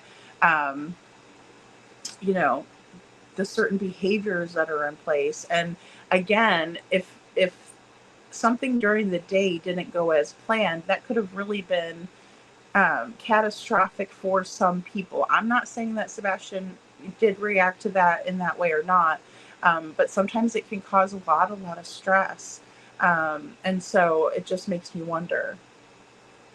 And Astrology for Mystics with Jen says, during the day, I can no doubt about it say Sebastian didn't have a great day, no matter what it appears to us. Yeah, absolutely. Jen, thank you for that. And it's just a long day with so much stuff. Yeah, evidently it wasn't an emergency. They didn't want to bother 911, call the local boys. I mean, Jen, I have to agree. And it's just because it's like, it's so out of nature to not call like that. It's just it's like we were just, especially, I think Chris and Katie, well, I know Katie's a little younger, but not by much, but I mean, even I went to school at the same time Chris did, and I know they told us all the time when we were little, 911, we always knew to call 911. And it's just easy, and that's the first thing you think of in an emergency. So I agree. Shadow says, I always thought that day was too much that day for a child on the spectrum that can overstimulate them, and then expecting him to go to bed so early without much downtime. Yeah, Shadow, absolutely. Thank you. And I do agree. It's like there was no wind down, no like, here's some tea, here's a bath.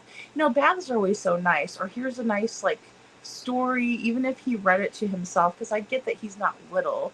But even if he was to go in his room and read for 20 minutes, sometimes that can get you, well, depending on the book. I've kept myself up late night doing that. It's like, go read your book and you'll fall asleep easily, but then, you're up wanting to see the next chapter if it's a good story. Hindsight 2002 says, Megan knows from her story, she didn't even see him to know what he was wearing to bed. Yeah, or before bed. So sad. Yeah, I agree.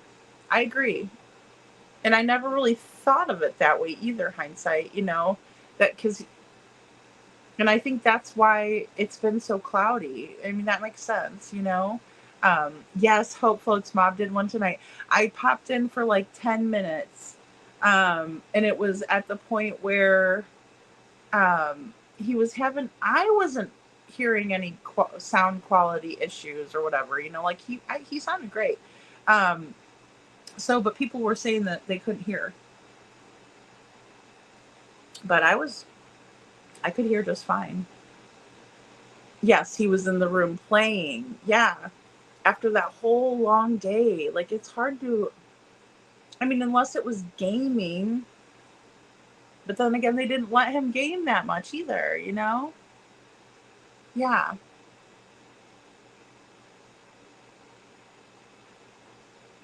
Oh, this is okay. That's interesting, Michelle. Maybe an accident with Sebastian did happen, but KP was afraid to call 911 because already had CPS in the home for a situation with CP and Sebastian afraid either to lose the child or CP, be in trouble for being back around Sebastian. That's very possible. That is very possible. It's just odd that they would call. Yeah. I mean, but that would make a little bit more sense,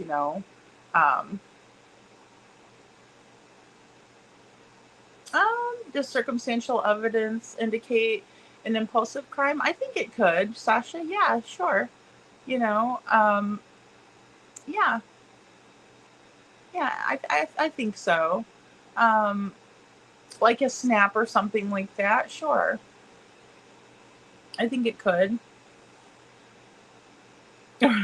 Astrology for Mystics with Jen says Megan Mills. I know, right? Playing what? He's 15 at this time. Legos. What's he playing exactly?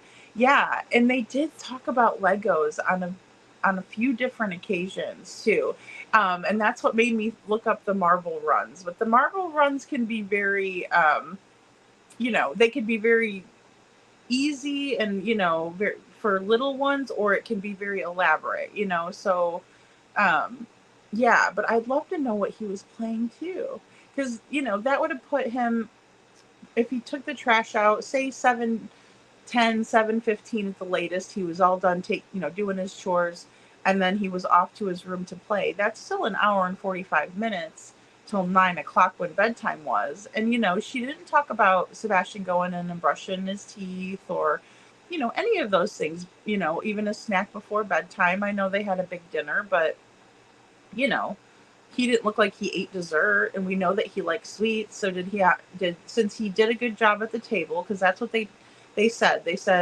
which is, again, he's too old for this too, in my opinion.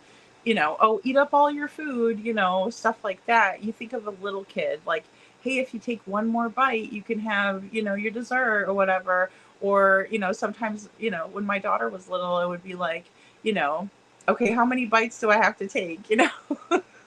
She got kind of smart with that, and I'm like, no, you have to eat, like, to get your dessert. But, like, that kind of stuff's when they're little more so. But either way, if we're to believe Chris and Katie that she was taking pictures of Sebastian while he was eating because he was doing a good job, then what was the incentive for him to do a good job, right? Like, was he going to get a special dessert? Did they buy a special snack for earlier, for his bedtime snack or something like that, but yeah, it doesn't seem like there was any wind down. And what was Katie doing between the hours of 7:15 and 9 o'clock, right? Because she doesn't even get on the phone, according to Chris, until about 9:30, 9:40. So, what was she doing during that time? She never says that. She never has told us that. She just tells us that, they come home, Sebastian takes the trash out, he's playing, right? And then he goes to bed at 9. But she doesn't say anything about what she was doing for an hour and 45 minutes. Or really, 2 hours. If he's taking the trash out, she got home at 7 with Sebastian, so she's got 2 hours of, what was she doing? Was she cleaning from the spaghetti pancakes because she didn't do the dishes earlier? Did she start the dishwasher because she filled it earlier? There's just so many things. Was she fixing herself something to drink? I'm not judging or whatever. I'm just speculating, what was she doing though? Was she playing a game on her phone? Was she studying like she said she was later in the night? But a lot of possibilities.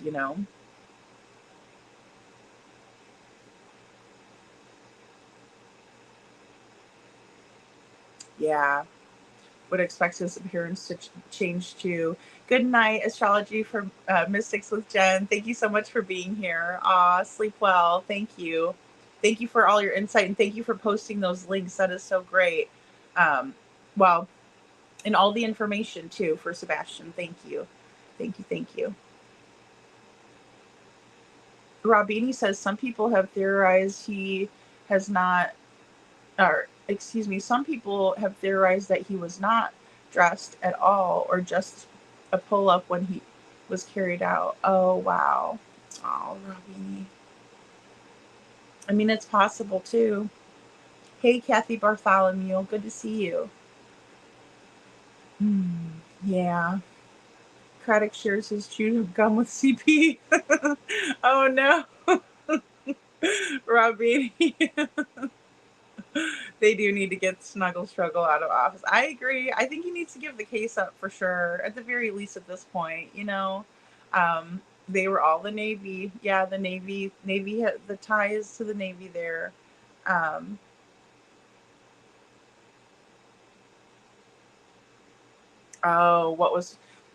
Sharon says, what was heard at the command center? Anyone remember? Well, it's been alleged that at the command center, one of the neighbors that's in law enforcement was there. I heard Seth got kicked out of the command center. I think I probably would on more than one occasion if it was me, trying to figure out what's going on, of course. Little Miss Sharon says, actually, my autistic daughter can be calm, well-mannered. However, when triggered, you are seeing very challenging behavior. Yeah, thank you, Little Miss Sharon, for letting us know. Yeah, I mean, and that's good to keep that into perspective because, we're just seeing like a kind of a dinner hour with Sebastian, right, at the Roadhouse. But yeah, there could be some, like you said, when there's a trigger involved. And that's what kind of makes me think too, that perhaps it was upsetting for Sebastian not to be able to go bowling. Maybe his heart was set on bowling and he was super excited and he wanted to, like Katie said that, and we saw in the video, you got wrecked, Mom. He wanted to wreck Mom at bowling and he wasn't able to, and that was upsetting to him, and stuff like that. So, pervy. Too many snuggle struggles. Hey, Trishy, good to see you. Hey, Sweetie Pilo, good to see you. Good to see you guys. And Meg says, I wonder why it is that the previous wives before Nina haven't spoken. Scared? I mean, they could possibly help Faith, in my opinion. Yeah, I think so. I think they're actually, one of them I heard, this is alleged because I'm not sure if it's true or not, but I heard one of them was like paid by the family to kind of keep it quiet, don't say anything. And, we know those situations happen. I've been through that too, when they don't want you to press charges or, say anything, get them in trouble, they'll beg and, I won't do it again. And, nice to see you, Sweetie Pilo. But, so it's so hard to tell. He's got the cute pie doll swirl on the front. He does in the one picture. It's so funny. You guys pointed that out to me. I didn't even notice it at first. I really didn't. But it's like a perfect swirl that goes right down. I think she does, Jen. I think she does. I really do. Oh, yes. Thank you, Trishy. Yes, thank you.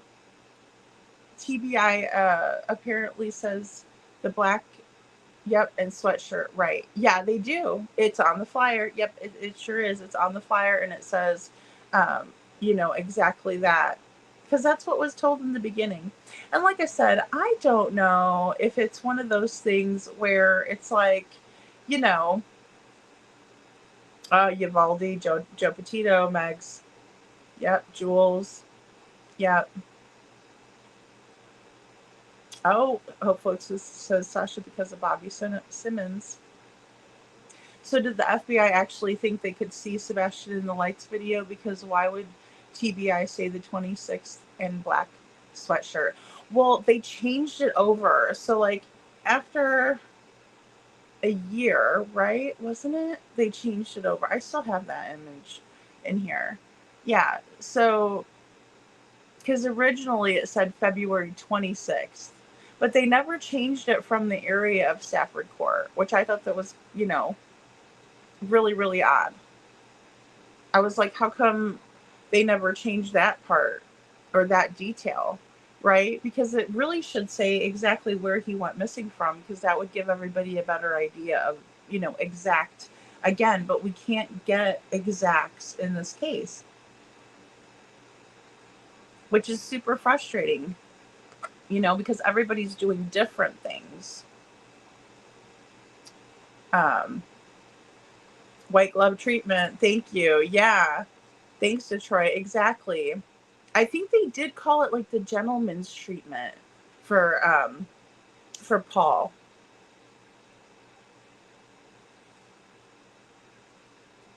Yeah, Trishy says exactly, Lady Freedom. Chris, child's well-being would outweigh any fear for personal safety equals parents' love. Aw, right, Trishy. Yeah, I mean, that would just be like for me. I just couldn't. I'm too stubborn. Robini says I'm stubborn too. Stubborn as hell. And I do attribute it to that, Bless says, do we know if anyone has asked LE if the Proud Feet filed reports on being threatened? I don't know. That is a great question. I'm trying to recall. I'm trying to think back now if they did. I don't think so. They reported it to Fox News and Nancy Grace and but no, I don't know if they did. If it was me, I would. I would just report it and say, hopefully you guys aren't silly enough to keep coming around it once we report. But see, Chris was even getting mad at people in his own neighborhood. Like Bobby the neighbor. When she drove down there the one day, she said he stopped her in the middle of the road and he's like, what are you doing? And all that. So, but that is such a great question. Bless. I have no idea. Kelly says what's sickening is what is put all over YouTube about the whole case. It's not about Sebastian at all anymore. That is what's disgusting. Kelly, absolutely. Absolutely. And I think that we've all been guilty of putting something out there that isn't about Sebastian for sure. And it's like left and right. We see it all over the place. That's why I thought tonight would be a good night to kind of theorize, and just kind of go over some of the details. Hey, Tony Fire, good to see you. Yeah, thank you, Hope Floats. Buster is, I listened to the Paul's jail calls and, Buster, here I go again, mixing those two up. Buster and his father's jail calls, right? And boy, he does all of the dirty work for his dad. Buster seems to, Hey Kiki, good to see you. You're not late. Hey YouTuber, good to see you. Hey Mitty.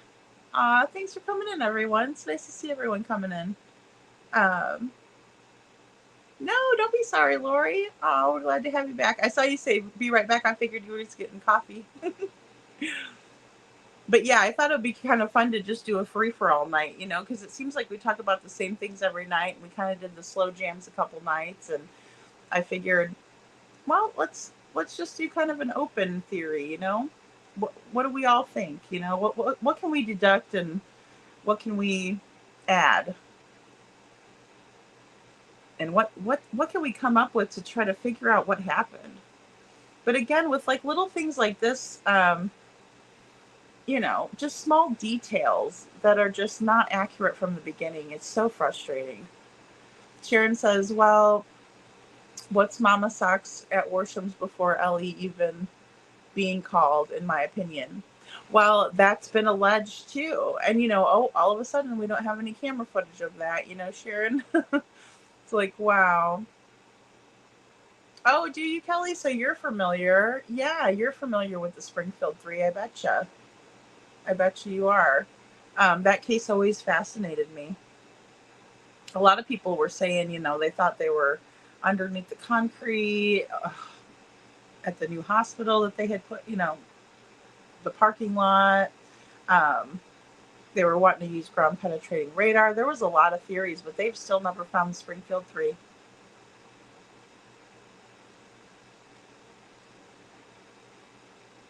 Michelle says in the hands video, it seems to me that as KP was talking, if she slowed down or paused too long, CP would tap a finger on her hand as if to cue her to keep speaking, in my opinion. Yeah, I did a video on the taps and I pointed them out every time. And he definitely tap twice, Michelle, on different occasions. Maybe we'll pull that in again and watch it. It's interesting to watch when it happens, in my opinion. Thank you for reminding me of that. Because, yeah, I think that's important. Because even though they're hiding their body language, look, they still aren't able to fully hide their body language, in my opinion, you know? Sharon says, in my opinion, the call to Mama Socks and Melissa was before 6 a.m. Well, and there was differing, you know, opinions there too. Obviously, with Melissa saying we've been searching since 6:30 yesterday morning. Well, that would make sense, Sharon, if they were calling, you know. I mean, even if they called after 6, because they were doing something for a half hour. You know, that's, you know, goes without saying, because that's when the dispatch call came in. What, 6:32? And Mitty says, but every camera that catches him, he's so well behaved. I know, exactly. I agree, Mitty. Even, you know, when we watch him play tag when he's little, you know, we always see him very happy, very well behaved. Just, yeah, it's amazing. Hey, Debbie says, what? Good to see you. Yeah, I mean, it's just, thanks, Trishy. Yeah, it's just crazy. Mitty says, I don't think he wanted to face what he was going to have to face. Whatever KK was telling him at Texas Roadhouse, I think he didn't want to go and go to Seth's because then he had no one to tell what was happening. Yeah, and you know, Mitty, that very well could be, you know, something was going on in that conversation. That was a heavy conversation, no doubt. And you know, Katie's demeanor, in my opinion, was like, hurry up and eat, and we have a conversation. You know, we're gonna have this conversation, because she didn't want him distracted by the game system that's on the table. You know. Yeah, and he may not have had to tell Jen exactly. Sebastian did not have to tell teachers about his abuse that was going on at home. Yeah. I mean, we saw the bruises ourselves on several pictures, you know? That's what's just so tough to grasp, you know? Jen says the home, and they could see his bruises when he came to school. Absolutely. Absolutely. Well, and they also would have seen the regression too, in my opinion. You know, why is Sebastian having these issues to begin with? Right? And a lot of it, in my opinion, and probably the main reasons for that is because of, you know, what was going on at home. It wasn't his fault. They blamed him, you know, they certainly blamed him. And Tony Fire says Sebastian's dad, excuse me, Sebastian did not run away. He was not scared to go with Seth. This shit happened, and nobody but Mr. Golden Banana and KP, his mom, must answer. I agree, Golden Banana. That always cracks me up, Tony. Goodness sakes. Mr. Golden Banana. In my opinion, Katie was awake before 6 a.m. to be able to call Mama Socks and Melissa. Okay, Sharon, I gotcha. So you think it definitely happened before 6. Katie gets up early before 6 and calls to tell what happened. Yeah, that's interesting and could very well be true. And I can see that happening in an accident scenario, where they just panic or something too. Oh, we're glad to have you, Kathy. Thank you for being here. And Jen said, if you see something, say something. And I think those teachers did. I think so too. I think his teachers adored him. I really do, Jen. They had nothing but good things to say. His school resource officer, I mean, that's one of my favorite stories about Sebastian in the whole world that we've ever heard, right? Is when his dad talks about how, the school, he would ask the school resource officer if, or how many tickets he was going to give out. I mean, that's hilarious and ornery, and I love it. I mean, just every day, how many tickets are you going to give out today? I just know that the halls were not full of light like they were when Sebastian was at school. I just can't imagine how sad that would have been to just go back to that school every day, for the resource officer, for the teachers that loved him so much, for his friends, because don't tell me he didn't have any friends. I don't believe that. Not with how sweet and kind and caring he is. No way. Sure, and maybe he didn't have kids that come over to his house or sleepovers or normalcy, unfortunately, in that way.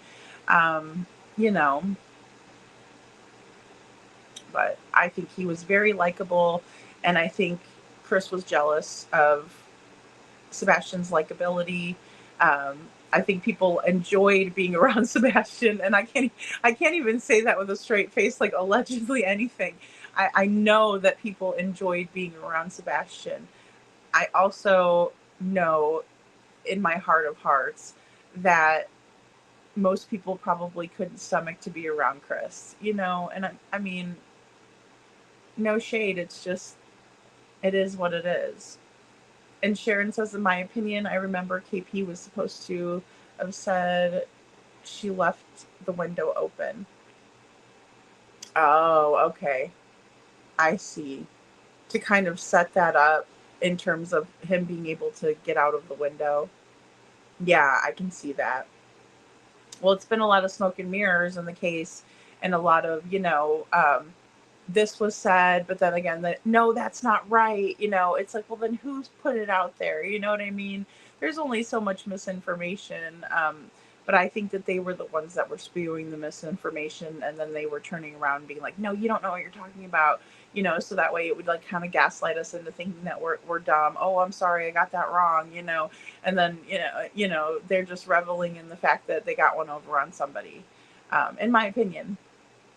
And Minnie says, I don't think he ran away either. And yes, Seth said one time he was afraid Seth would get angry at the Prockfoots. Yeah, I remember that, Minnie. Yeah, because, and he had also allegedly told Seth, like, I don't think Mr. Chris and Mom like me very much, because I'm, again, and Seth had mentioned this in one of his other lives as well, saying that Sebastian spent a lot of time alone. Like they didn't want much to do with him, right? Like, go to your room and don't bother me, and we saw that at the Texas Roadhouse with the interaction with Katie. Like, it wasn't a pleasant interaction. It was more of a like cold interaction. You know what I mean? But it didn't seem like Sebastian was surprised by this. It seemed like it was something that he was used to, which makes me really sad for him. You know, that wasn't just a one-off, or maybe they were both exhausted from a long day. It was how it was, allegedly. And Sebastian didn't feel like he was welcome or wanted, in my opinion. Um, yeah, Mitty, thank you for bringing that up, because that's important that we talk about it, you know. Um, I'm so glad she has Nina too, Deb. I know, poor Faith. Um, we're going to have to keep her in our prayers for sure. Um, I just can't believe they would allow that, at this juncture, you know, for her to go to the house like that and be with them by herself. Um, yeah, I don't know, Sharon. You know, hindsight and I had said this. Was it last night or the night before, when we were analyzing the yellow coat guy? And don't get me wrong, that guy is weird, and he really bothers me. But I don't know. Sharon says, why are people saying yellow coat is from the Home for Kids? Are they sending trolls out again? I think people think that it's the same person that the yellow coat is.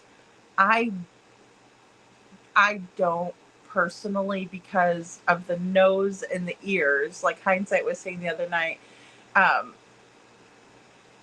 because those are distinctive features on a person, right? But I think that's where the confusion is coming from. It's absolutely hard to tell, in my opinion, who the yellow jacket guy is. It's just really hard to tell. Debbie says, what? Sharon, the trolls are out in droves tonight. Oh no. Sammy, you crack me up. I know, I'm like so tired today. I don't know why. Life is exhausting, Debbie says, what? Exactly. It is. I got up a little bit earlier than I'm used to getting up to today. So, well, Miss Sharon says AMW couldn't even get it right. Where Sebastian disappeared from, not Beach High School. I know, little Miss Sharon.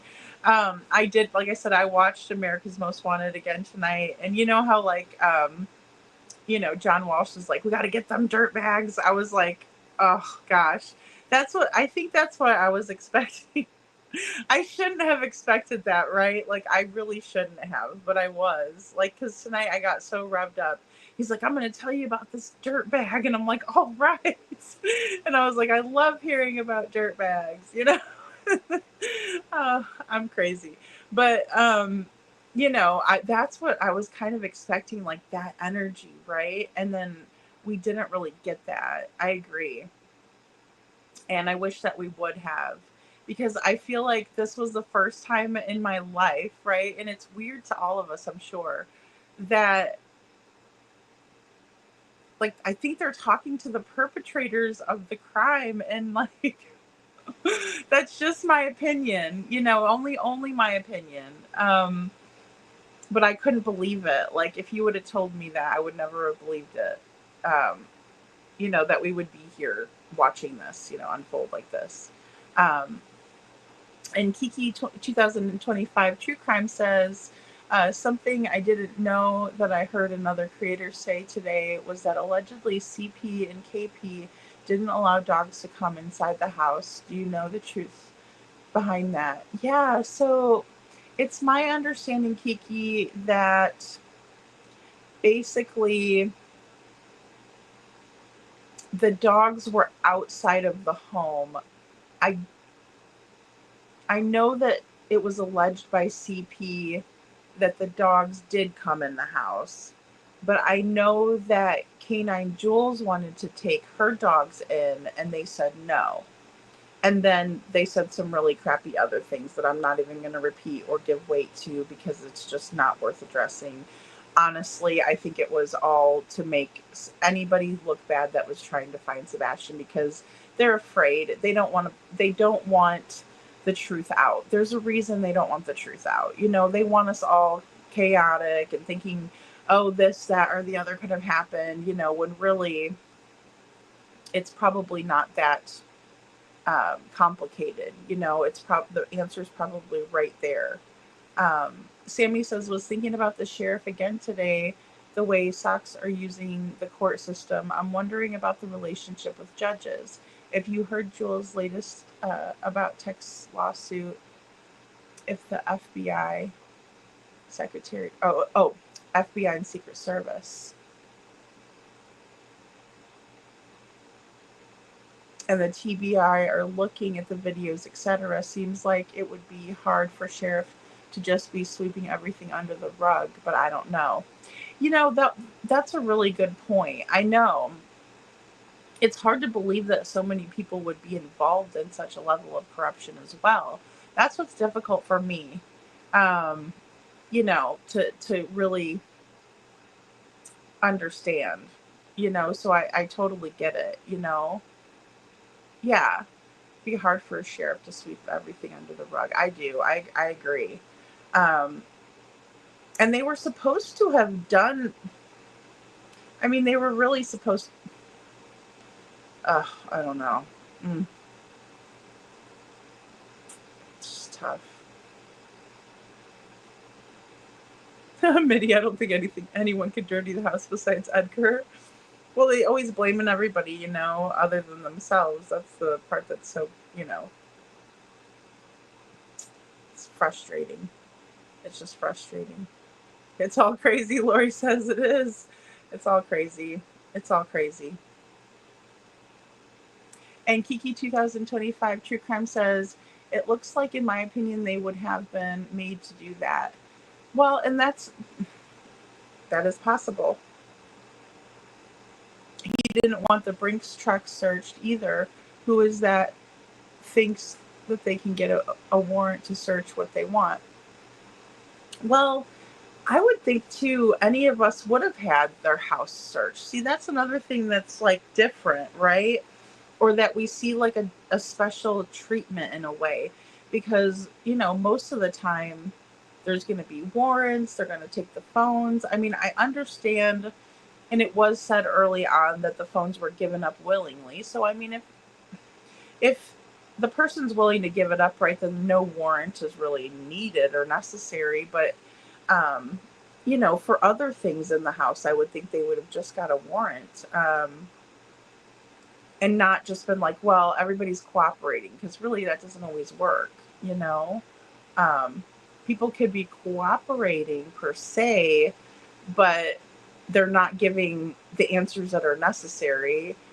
They could be going along with things, but they're not telling the truth, right? So that's always been really hard for me to grasp too.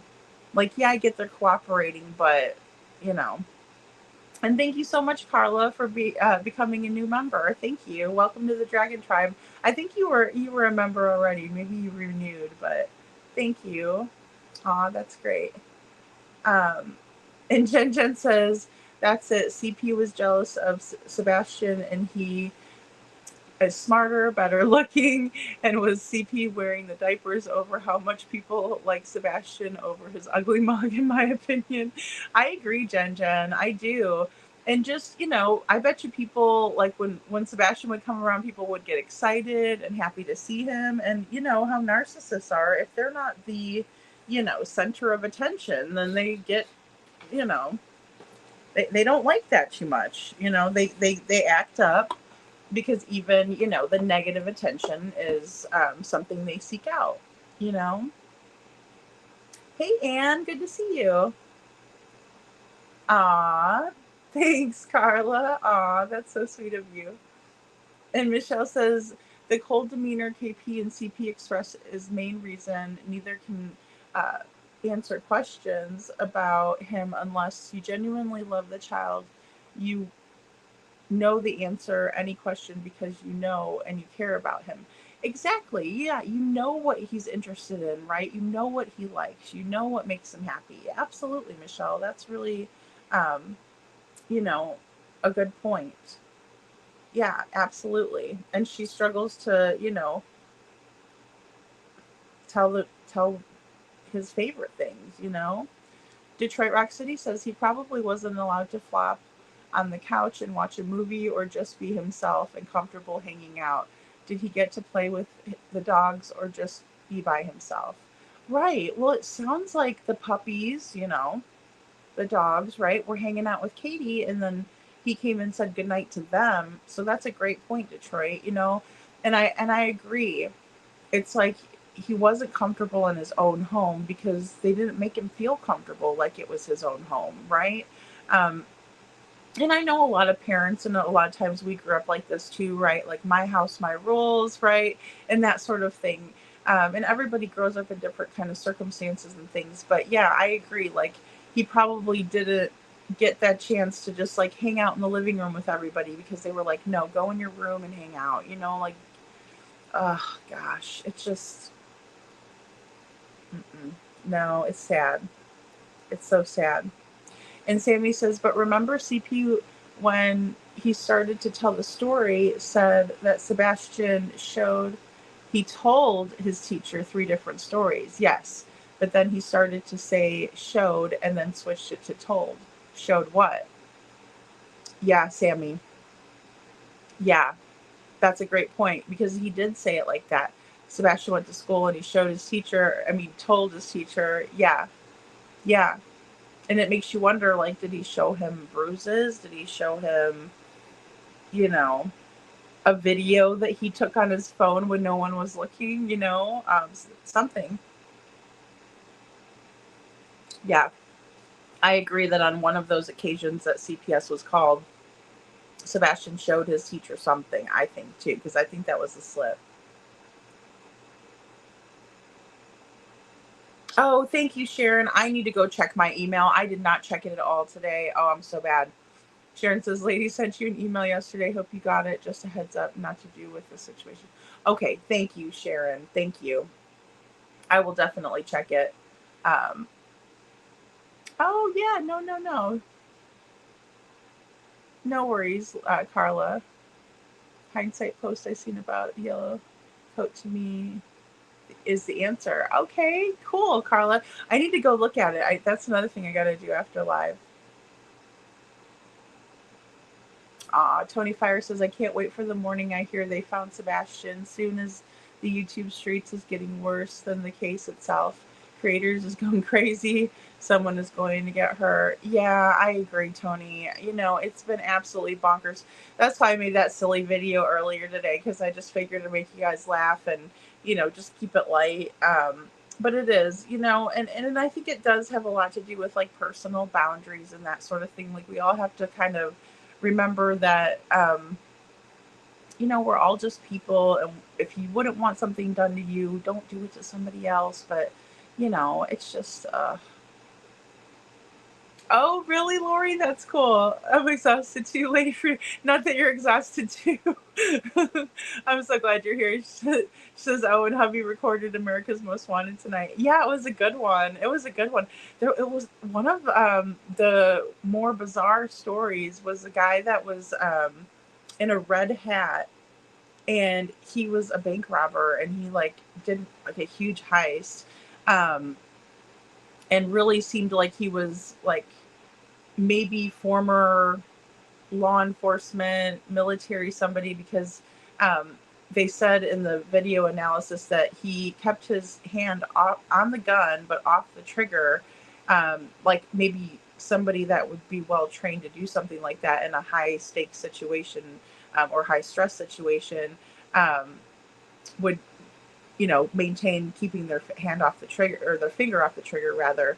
But it was weird because he wasn't wearing a mask or anything. He was just wearing a red ball cap. So I don't know, but it was a good one. Yeah, you'll have to watch it, Lori. It was good. It was a good one. I missed the first part of the missing one. Before I realized it, I looked up and I saw it. And I was like, oh, okay. It's already, because they're doing that 3-week event. I believe it was 3 weeks. Sammy says, I agree, Detroit. I feel like Katie doesn't even know him because he was probably locked in his room or in the garage for the last 2 years. I wonder if walked out of the door was just walked out of his bedroom door. Yeah. And who knows if he came out and asked a question, if they were like, what? You know what I mean? Like being mean about it, because it did seem that way, in my opinion, Sammy. It did. I agree, Sharon. In my opinion, a new set of eyes needs to go over the case, then listen to what was said from CP and KP. Yeah, exactly. They have to re-examine it, They have never been interviewed separately yet. I don't think they have been, Jen. I really don't. Maybe at first, but see, Katie had other people there with her too. And it was chaotic, and I mean,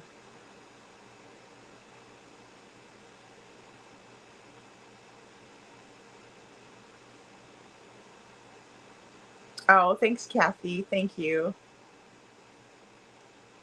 Aw. Sammy says, did y'all see what the school did on his first missing? He definitely had friends. Yes, I did see that. Didn't Smiley posted it? Yeah, absolutely. And then I stole the one. I stole it. I stole the one that has the Buccaneers is their mascot. And it's his school picture. Yeah, I agree. He had so many people, just like all of us, who all they had to do was see his, beautiful smile, his, just the light, like I said, that Sebastian brings. And I believe he definitely did. I think we were terribly misled in the beginning. And I still don't understand why with that, I don't know. Michelle, that's funny. Michelle says, I'm sorry, America's Most Wanted episode was a major popcorn fart. It could have it could have had such a bigger impact, but the panel was epic fail and should have had parents and some person in the search party, not CC or old victims. Yeah, and I agree. I would have to agree. I just think the panel was misinformed. I think the panel was good. See, my opinion is that the panel were good people, right, or intelligent, well versed, especially in the true crime, arena and things like that. I just think that they were misinformed, and I think again, Chris and Katie go in there, and they're able to finagle and mirror match Seth's stories and say what Seth would say. And then, that got them in the good graces of America's Most Wanted, apparently. So there's that,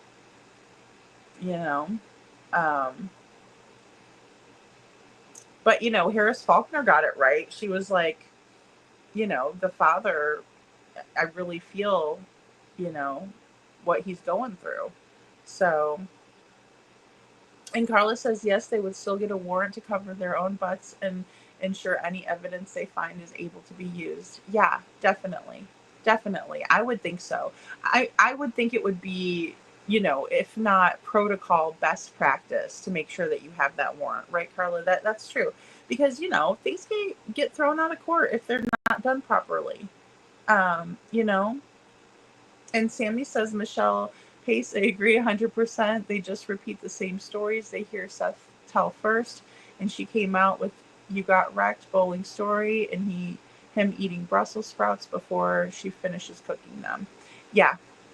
Yeah, absolutely. Yeah. And, the Brussels sprouts thing is another thing that gets to me too. you know, kind of making it seem like Sebastian isn't, I don't know, that he's strange, right? Because it'd be strange to eat a raw vegetable like that. And now, if it was carrots and Katie was cooking carrots, you know, you can eat that, you know, a carrot in different states of it being cooked, right? Because we could eat raw carrots and whatnot. Same thing with broccoli. There's a lot of them like that. But Brussels sprouts are not like that.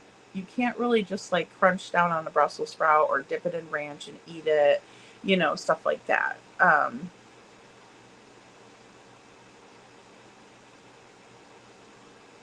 Yeah, Cinderella, thank you for being positive. Thank you for being positive too, Cinderella. I appreciate you for that. Cause yeah, because we can lose sight of that, you know, because that was my like excitement for the show, right? I was like, man, this is gonna be awesome because so many people across the country will be tuning in and they've never heard of Sebastian's story, and it's gonna get them very excited. And then again, of course, you know, when you see him, you just want to learn more about him. You know, you want to find out more. Um, Again, when I was passing out flyers in Missouri, I mean, just anybody that saw his picture, they wanted to know more about him. What happened to him? How long has he been missing? Oh, he's autistic. Okay. You know, oh, wow. Okay. So he's got a chromosome deletion. All right. So, you know, and telling them all the facts they wanted to know. And there were people that took extra flyers for them to put them up at their church. And, you know, one guy that didn't even want to take a flyer, his girlfriend ended up taking one. So, you know, it's just like all you have to do is show his picture. That's all. And so I think you're so right, Cinderella. I think we have to focus on that good too. That, you know, that part is a good thing. And Sammy says, because the poor thing was probably starving, but literally the green tea story seems like the only story she has about her kid, and it's from years ago. Yeah, I know, Sammy. And another thing about the green tea story, you know, is that I just think that it's kind of one that Chris and Katie know that gets to everybody's heart, right? Because I remember the first time I saw the green tea video, I had never seen Sebastian like talking before, right? Because we saw the tug of war, you know, and that was really, really cute. And I loved seeing the tug of war because he was really getting it, buddy. And, you know, he was putting his all into it. And you could see that he was just, you know, determined and hardworking. You know, you see these qualities just by watching the video, right? But yeah, the green tea was the first one we saw him actually saying something, making a joke, and then his cute little smile at the end. He kind of, you know, he kind of laughs. Yeah, that one really got to our hearts, you know, and they know that, and so they know that when they say that, we're gonna say, "Oh, green tea," you know. Damn them for that. It just, you know, they know that that's gonna get to all of us when we hear that. Tony Fire, thank you for gifting a membership. Aw, that's so sweet of you. If you got a membership, please tell Tony that thank you for the membership. Thanks, Tony. That's so awesome. And welcome to the Dragon Tribe. Hey, Peggy. Good to see you. And Detroit Rock City says, yes, in my opinion, he walked out of the bedroom and saw CP, and then it went south from there.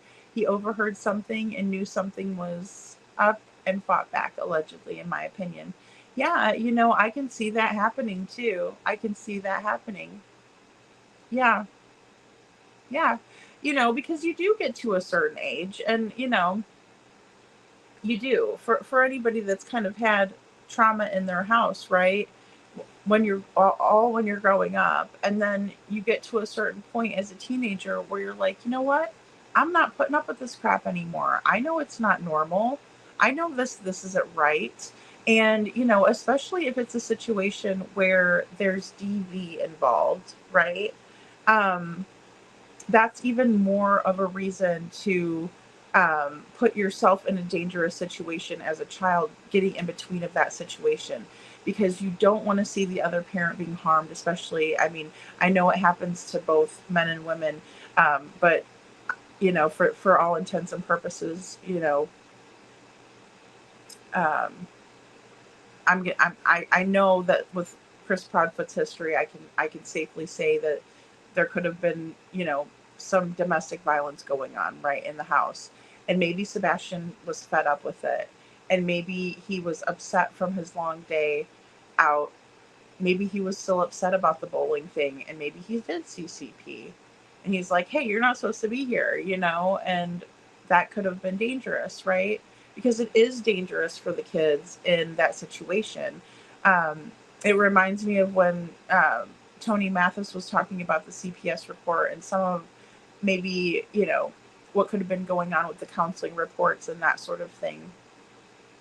And, you know, that there was possible DV in the house. And again, that just puts Sebastian in a very dangerous situation, especially being a teenager, especially coming into your hormones, as Katie puts it. You know, his heightened testosterone level could have caused him to react differently than, you know, he normally would. And again, the fact that you're getting older, right? Because when you're younger, you're like, you just sit there and you know, you go play in your room, or you try to hide, or, you know, that sort of thing. But as you get older, and especially for a boy, I would imagine, obviously I don't know, but that could really set you off, right? Like, you're not doing this anymore. You need to stop it, you know. And I'm a man too, and, you know, because as we were saying earlier, you know, you kind of get that attitude, right? Like, you're like, I'm older now, and I don't need to deal with this stuff, and I can stand up for my mom, and you're not going to hurt her no more, you know, hypothetically, of course, in my opinion. Thanks, Tony.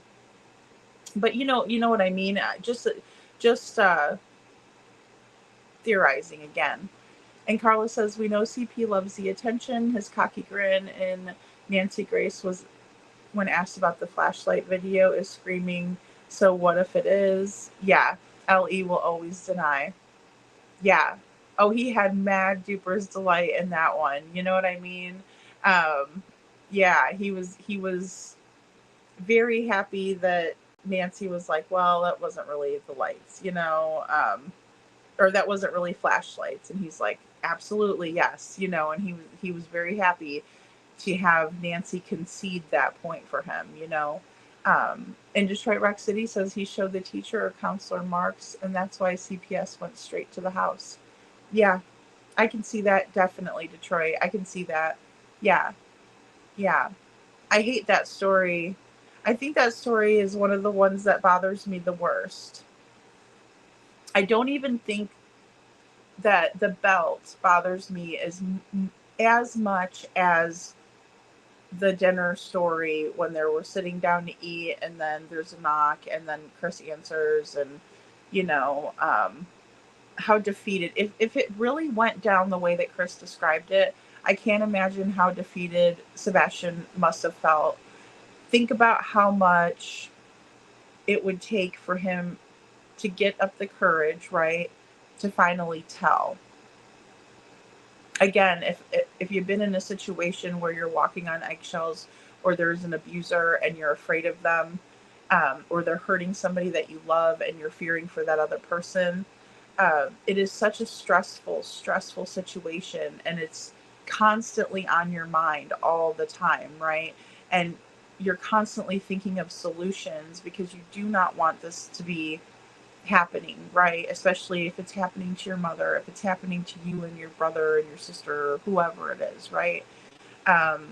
It takes a lot to get up the courage to tell, and then you finally do, and you think, oh gosh, I'm so relieved. Okay, I got that off my chest. Okay, I told the teacher, I did the right thing, somebody's going to come and help me. And then they don't.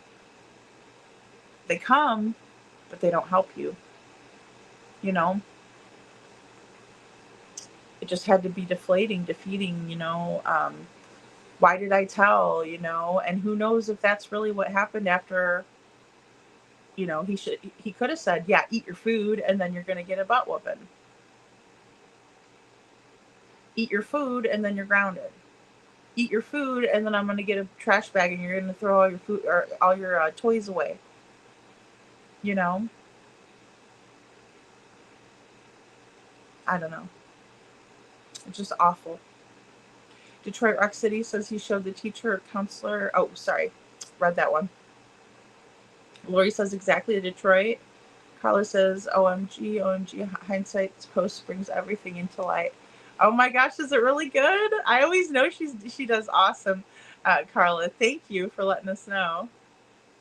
Life is so exhausting, Debbie says. What? Sammy.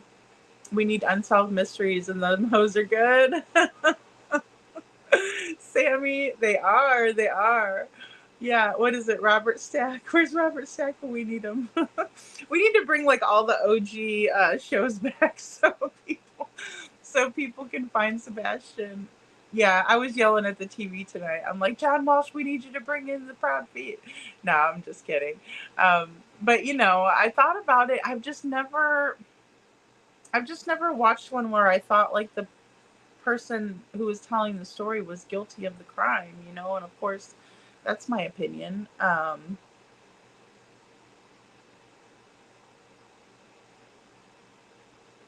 Oh, Carla says Detroit. I just seen it today. Is a video and her stating what to look at from the Texas Roadhouse. Yes. Yellow coat goes into the bathroom and then heads to the door to leave, waiting over a minute to walk out with KP and Sebastian. Appears a phone passed to him. Reason he has Sebastian's picture on the phone. Oh, wow, Carla. See, I always miss the good stuff. I do. I always miss the good stuff. Well, like I said, I was enamored with the America's Most Wanted 2 tonight, so that did take up a little bit of my time. You know, because I was like, oh, it's on again, you know, and I caught it. And so, wow, that's interesting. Oh, I'm excited to go watch. Definitely. We'll probably be revisiting that too. So it does look like there's a handoff with, oh, sorry, I'm tapping over here and I'm shaking everything. Wow.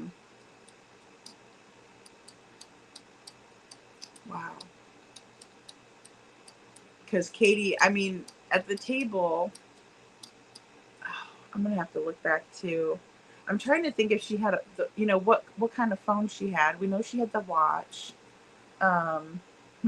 Interesting. I saw that another guy turned to look at him too. No kidding, Jen. Oh, wow.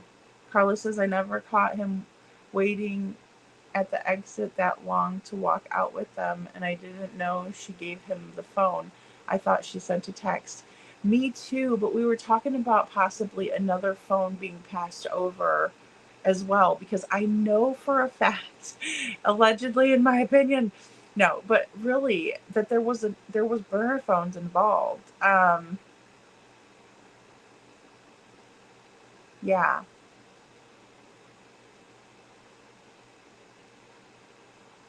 No, I don't think you got any food, Carla. I really don't. I don't think you got any food. That's the weird thing. There's so many like weird people meandering around at a steakhouse, you know, like steakhouses aren't cheap to eat at. Like a Longhorn isn't cheap to eat at. You know, I mean, I think it's worth it. You know, and it's not the highest end either. You know, I mean, you can go to much, you know, more high end places, but you know, steak isn't cheap usually, unless you get like, you know, one of the cheaper cuts of steak. But I mean, generally speaking, yeah. And then you have all of these people just not ordering anything, just going in and out of the Roadhouse. Like, no. Yeah, Jen says, I was wondering why she had 3 phones. Oh, absolutely. Yeah, absolutely. Yeah, it doesn't add up.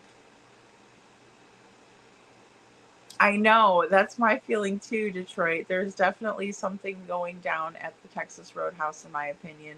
Too much to ignore. Well, and also Chris has bragged on several different occasions that Sebastian didn't even eat red meat.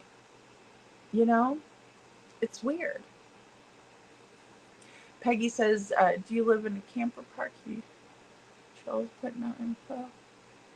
Oh yeah, Peggy, but I don't want to talk about that just yet. I will let you guys know more later. But thank you. Yeah, yeah.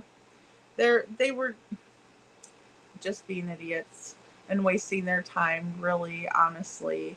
Um, but yeah, I will address it. I know somebody had come in and asked about it last night. But I would much rather talk about, you know, my channel is for the missing. It is not for um the trolls to come in and distract, but I appreciate you and your concern. I really do. Thank you. But yeah, it's all good. I'm here. Um, you know, we got to find Sebastian. We got to figure this out. Tony says, uh, what still angers me is CP's first interview. He told us the thing we would never ever have known. These days it's green tea and oh, I taught him this and that. Yeah, I agree. And also like with the weird toys, in the photo, or excuse me, I took a still photo rather, um, in the interview with Chris and Katie, right? The it was just weird. It was just really weird. They looked very, you know, I want to say almost serene. I mean, it's the weirdest behavior. It's just the weirdest behavior.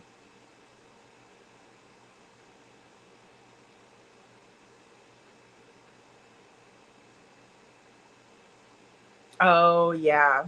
Yeah, Carla. I still have him on here. But see, let me see how much of these I do have. Cuz they take up a lot of room, so sometimes if I have a lot of clips. See, this is the one I still have with the phone. And you might have to zoom a little bit in there. But then I did this one.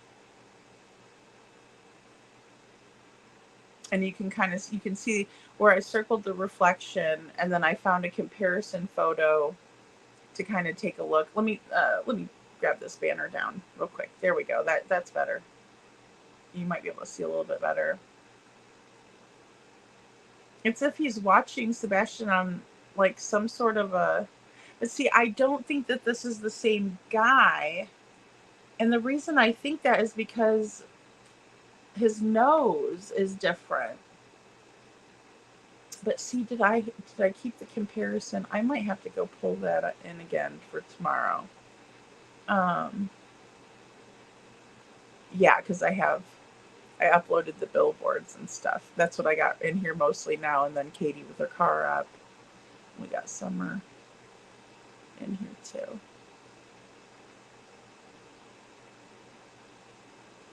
So, but yeah, that's kind of what that looks like. And we kind of speculated on that, what's in the reflection.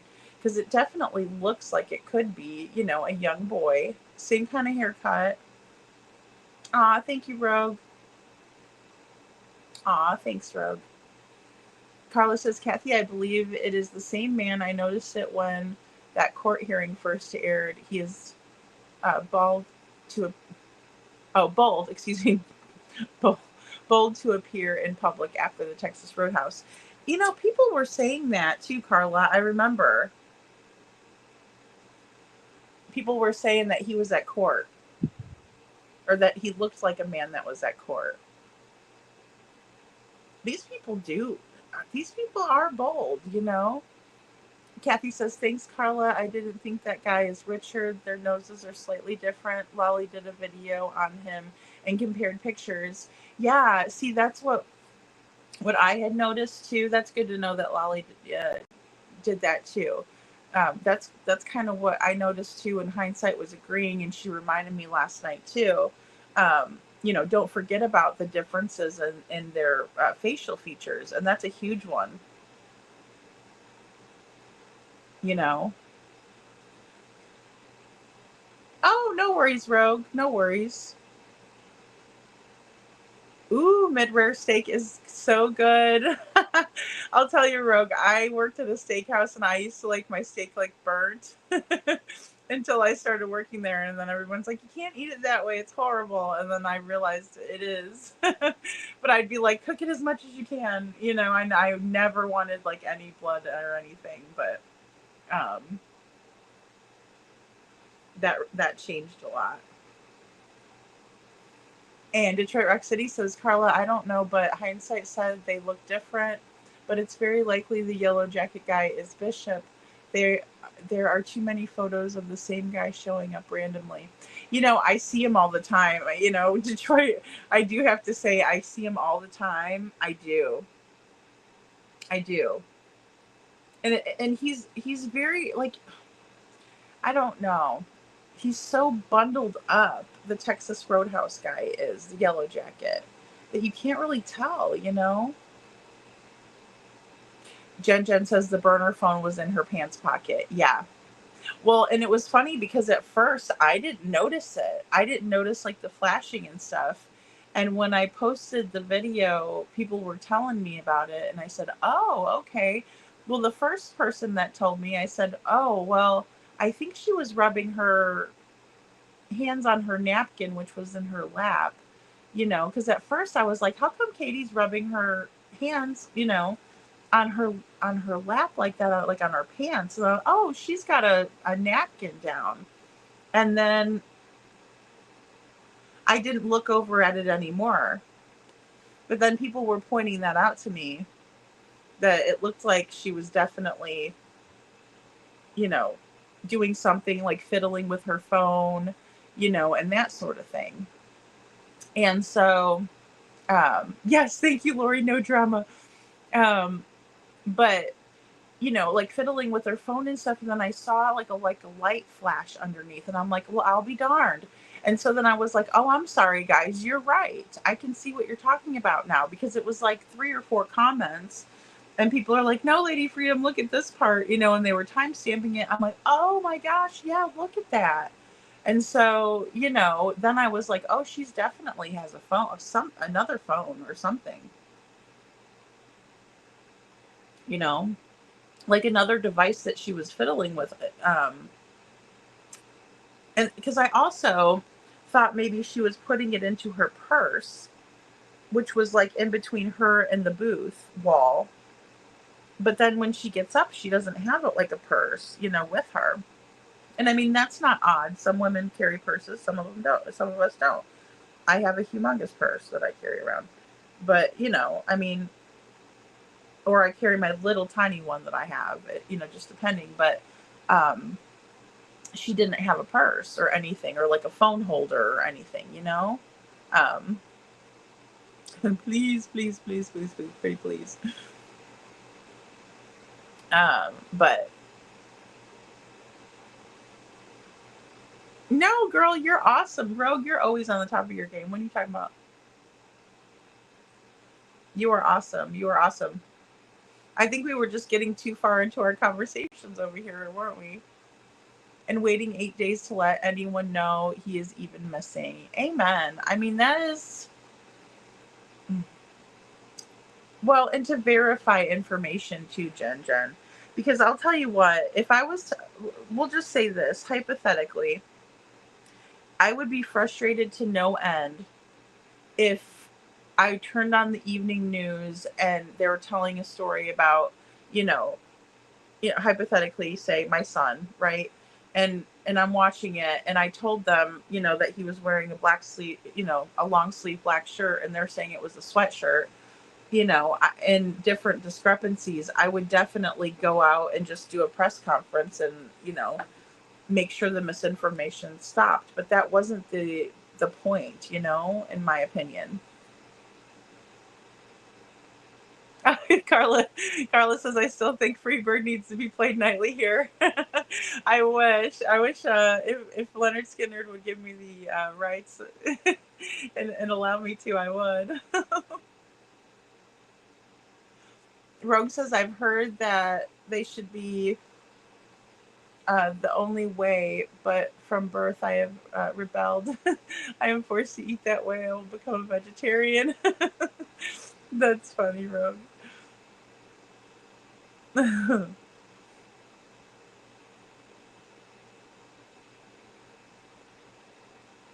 Yeah, see, that was how I was. Well, what it was is I was working at a steakhouse that had just opened, and they had like the aged steaks and everything like that. And we had a night where we got to try everything, so we could tell the customers, our recommendations and stuff like that. And that's how they were fixing all of the steaks. And so I wasn't trying to be rude, but then like ever since then, I was like hooked to Carla. Because like the blood used to like gross me out too, but then like I got used to it and I was like, oh yeah, that's because it's like the meat's not as chewy and stuff. But yeah, before that, oh no. Yeah, Rogue, I agree. Yeah, they are bold, like they are all that, and then some a little money, and you are untouchable. They aren't the only ones on the planet that is well off. That's true.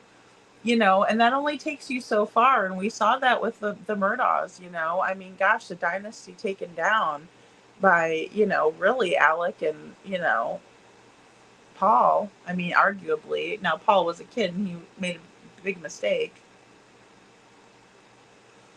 They were letting him, and the other kids indulge in way too much booze, in my opinion. It just to an unsafe level, But you're right. Yeah. It can only take you so far, You can only ride that gravy train so far. And Kathy Bartholomew says, in my opinion, I don't think so either, lady. That guy's hair is darker than the yellow coat. Yeah, you're right. And he's a little bit younger too, right? He's a little younger. I think the other guy was older, like, more gray. Rogue. You make me want a steak. You're making me want steak. And Detroit Rock City says yes, in court more than once. They are similar. At Hong's house, pictures from the searches in church. The guy or the watch guy, who knows? I know. And those are the little things that get me to Detroit, because it's like, just when I think no, and then I'll look at another picture and I'll think, oh my gosh, it kind of does look, but the features are just a little bit off to me. But that doesn't mean people can't change their appearance a bit. I don't know. Carla says, Rogue, exactly. Money can't buy your way into heaven. They may avoid justice here, but they don't live forever. Well, and that's, very true. That is very true, Carla. And, that's something that we always have to remember, that it's not up to us to, get justice all the time, because it will be served in God's time. And I agree. Sammy says, for 11-minute segment where I think they crammed too many things into a short period of time. They just spent too much time on things that were already known, like whether or not the window was open. Yeah, I agree there. I think that should have been told to them before, right? Like here's the rundown of the case, but see, it's so tough. Because again, we don't know kind of what interviews they were reviewing. Smiley Story's interview would probably be, in my opinion, and I know it's a long one, but that's okay, because there's lots of information. I think that would be a really good go-to interview, right? Because we see Chris in his regular form, right? And we see him kind of bragging about his parenting style and that sort of thing. And I think it really gives us a good insight. I also think Chronicles of Olivia is another really good interview to go watch, because that's where Katie adds in that Sebastian took the trash out. that she drove around to the school. There was different things that were added into that interview as well. And that one's a shorter one, of course. And then I also think that the web sleuths interview is another really good interview, because we also see Seth come out and just say, hey, buddy, what's up? You know, you said that you wanted to work together, but you haven't called anybody back. You know, we see that the agreement that was made at the vigil was not the agreement that was being followed at that time. And I think that's really, really important. But I mean, there's just so many really important, good interviews. Another one is Queen Bee. You know, I mean, I think her interview, or her panel, right? Because it wasn't like they were really asking questions. They were asking questions about Sebastian. But some of the information that we learned in that live is very important. One, that the dogs don't sleep in the pen when Chris is not at home, that Katie lets them sleep in the bed, you know, which it makes me laugh every time, because even though you think that you have full control over somebody, that doesn't mean that when the cat's away, the mice are not going to play, right? So Katie's like, yeah, you know, he's not here.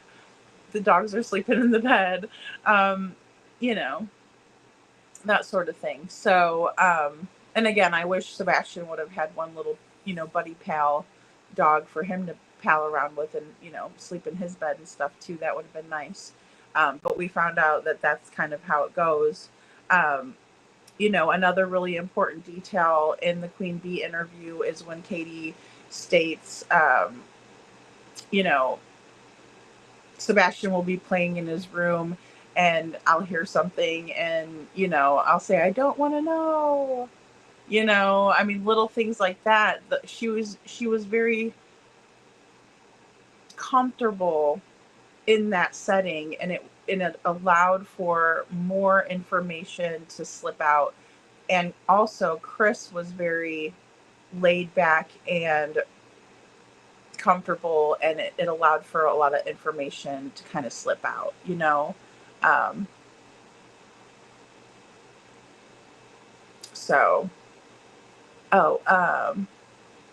Sorry guys, Carla says, I believe the not so proud foot attorney told America's Most Wanted what they could air. I could see that, Carla, definitely. You know, I definitely could see that. Rogue says, I was very disappointed as well, Detroit. And Detroit says, Rob Beanie, that's what I mean. So many things that were important that were left out. Yeah. And I don't think it was fair to the panelists, honestly. You know, I really don't, because again, I think that the situation was manipulated, you know, just like you guys were saying too, just now, Detroit. And, you know, yeah, they came in and they said, let's mirror Seth for this one, see how it works. You know, in my opinion, you know, Michelle says on the Roadhouse door said employees entrance on it. And what confused me was the yellow coat guy, and yes, man was older than reflection guy. Yeah, I agree. Yeah, and it did say employees only. But see, that's what kind of led us to believe, well, it led me to believe in the beginning, right, when I first saw the footage, that was just like a door dasher or, you know, like a food runner for the go window. But then as we analyze the videos more and more, and we see that, you know, in hindsight, was analyzing and I was analyzing, and a lot of people were analyzing this footage, right? And we realized that, like, this guy really had no business being over there. He didn't get any food. I don't even think he ordered like a water or a pop or anything. I think he just, you know, and And what makes these people and these characters all stand out is the fact that they don't order anything. Like, not even a single beer or something like that, like to throw people off. That's what's weird about this as well, I think. Um, yeah, their stories changed from those interviews to America's Most Wanted. I agree, Robini, absolutely. And Kathy Bartholomew says, personally, I was disappointed in America's Most Wanted. They either didn't research Sebastian's case or something. Yeah, and I think that they took I think that they took Chris and Katie's words for it. You know, I do. I really do. And I think that they highlighted Seth's emotional pieces because they didn't have that out of Chris and Katie, right? Like, Chris seemed upset, like mad in this interview. Sebastian's missing, I don't know. It's just really off. Sammy says she had Sammy says she had 1 to 2 iPhones at the table. I feel like she had a white phone and a black phone, but then she had the thing lighting up in her bag with her watch, and it made me wonder if she was trying to, or if she was trying to populate a burner phone. Oh, I see. Yeah, I see what you're saying, Sammy. That's really very possible. Yeah, absolutely. Sorry, I thought I popped that one up there. I know. I was too, Lori. I think a lot of people were. I wish I would have caught the one this week. The part, the second part of the 3-week event. Because I only caught the America's Most Wanted afterwards. But I'm sure they replay them. I think they replay them on Hulu. I'll have to go check. Sammy says, remember they canceled 2 phones at the beginning of the 3rd month. There was something weird. It was my understanding you could have 2 phones of exactly the same kind and pass it off like that. Well, and you can airdrop, if they're iPhones, you can airdrop to each other. And of course it does make like a big flash and stuff. Like, I think it would be noticeable.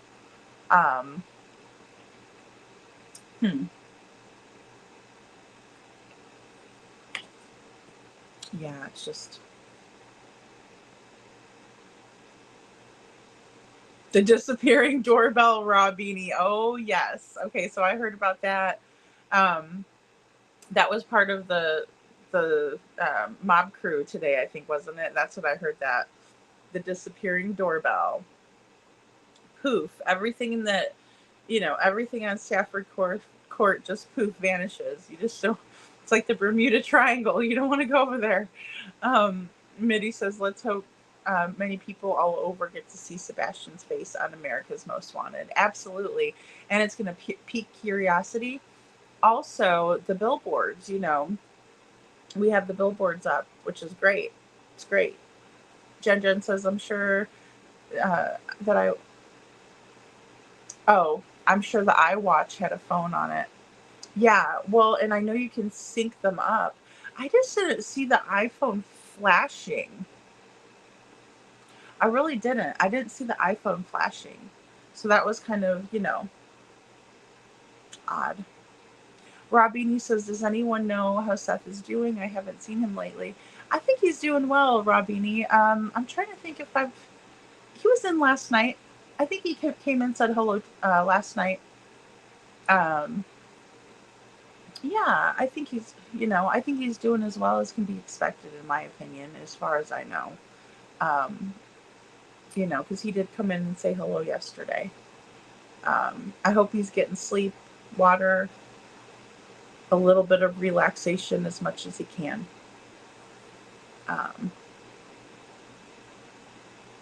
Yeah, good point, Detroit. Yeah.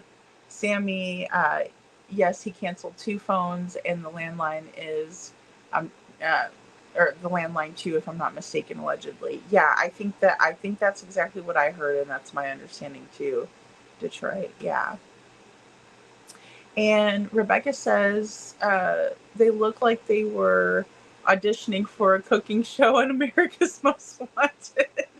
Oh my goodness, that kitchen. And all of, I don't know. That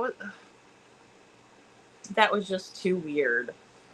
I can't imagine what the people at America's Most Wanted were actually thinking, because they deal with families all the time.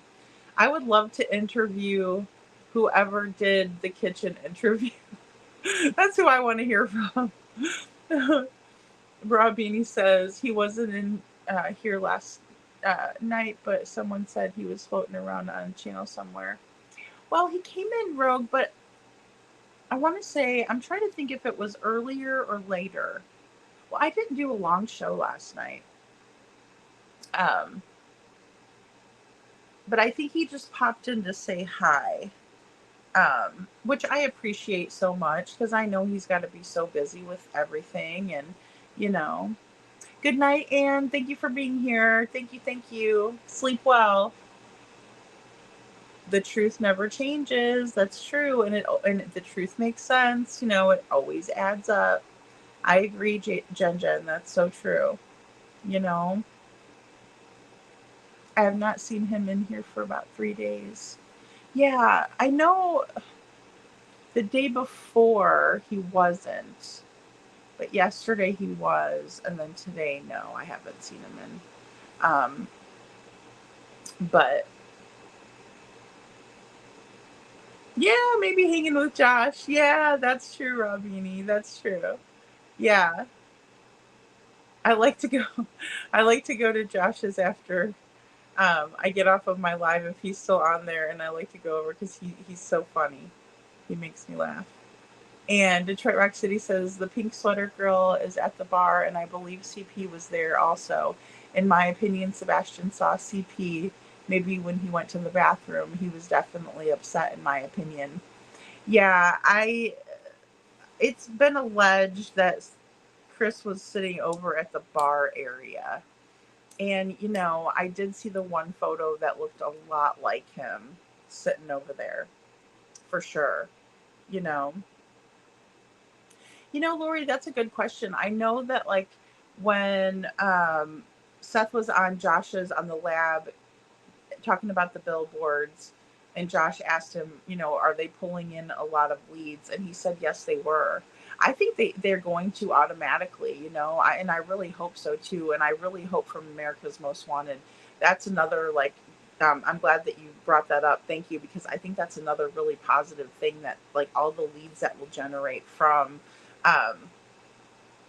America's Most Wanted call-ins, and then hearing the numbers too tonight, and I can't remember them off the top of my head, but statistically that show does really well with people calling in tips and then them being able to find these people. So hopefully, I'm beginning to think the whole state of Tennessee is a second Bermuda Triangle rogue. I know. How about it?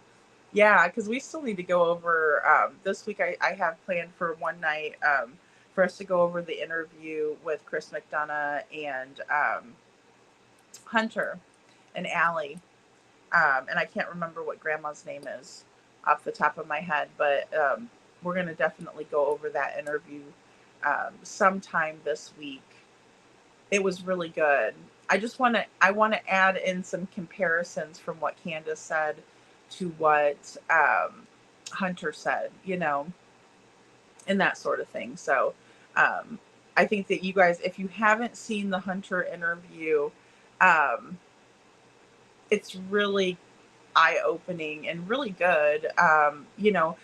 My opinion, I just don't think that he has a reason, really to lie, especially because he was dropped off, after, and Summer was supposedly still, awake and everything. So Carla says Seth may be having a hard time, and popping in causes more pain, I'm sure. So let's pray to God for him to give him strength, as I'm sure as time goes on he feels weaker. Thank you, Carla. Thank you for that. That's so important to remember, to keep Seth in our prayers. And I agree. It just has to be exhausting and frustrating, But I think I know for a fact, allegedly, in my opinion, that Seth is very strong. He's very strong. He's very determined. You know, so I think he's doing okay, as well as can be expected. Um, yeah, but thank you guys for your concern. I really appreciate that. I see some really awful stuff sometimes, and I just wonder, what people are thinking. But you guys are so kind-hearted and compassionate and caring, and I appreciate that. So, Mitty says yes. Proudfoots. Rebecca said it looked like they had a cooking show on America's Most Wanted. They did, and they looked like they were happy. It was weird. Oh, good, Detroit. Yay. Thank you for the green hearts. Thanks for the update. Okay, good. Good, good, good. Yeah.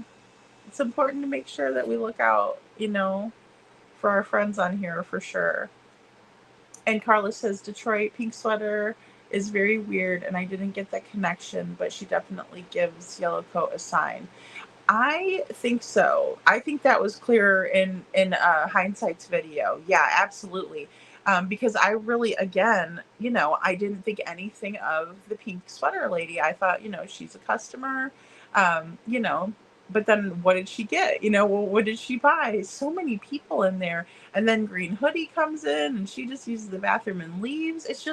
It's not a fast food restaurant. It is a sit down, eat restaurant. And so, or sit down over at the bar restaurant. So to me, it's just odd to have that many characters meandering around, not buying anything.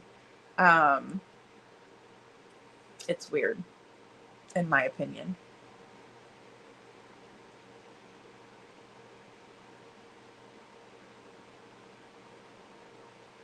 Oh, I know, Rogue. Oh my goodness. Rogue says, I know, Carla. He needs so much more rest. I can only imagine missing a child now. Little rest. Your brain and your brain would not allow you to rest. Oh, absolutely. Absolutely. Yeah. Yeah. Well, he's in hyper vigilant mode. Um, yeah. Yeah. Because you're always worried. And then you got yahoos all over doing crazy crap. Detroit Rock City says you can clearly see both of them put their hands up to their mouths at the same time.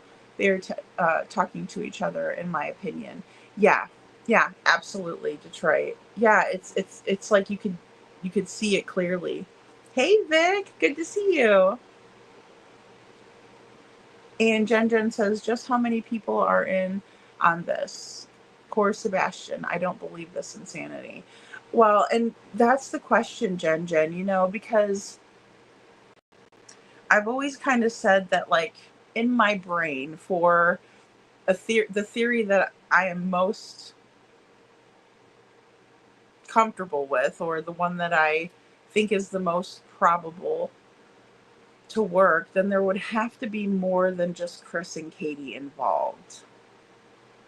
There would just really have to be. We would have to have Minnie involved. And then we also know that, like we were talking about earlier, Mama Socks and, Melly Foot, right? Melissa. They're there, with Katie, and then you have Lori, and then you have all of these people that are in the mix, right? But you don't know who really knows what, or if anything, right? They could just all be there for moral support. But then at this point in the game, right? Or in this point in the investigation, or in Sebastian's case, right? Whatever we kind of want to call it. It screams, and I call them the Foot Clan, and I call them that because there are many of them, right? It's not just Chris and Katie. It's not just Chris, Katie, and the Bauer Sox. It's a family affair, if you will, in my opinion. So I know, Jen, it's ugh.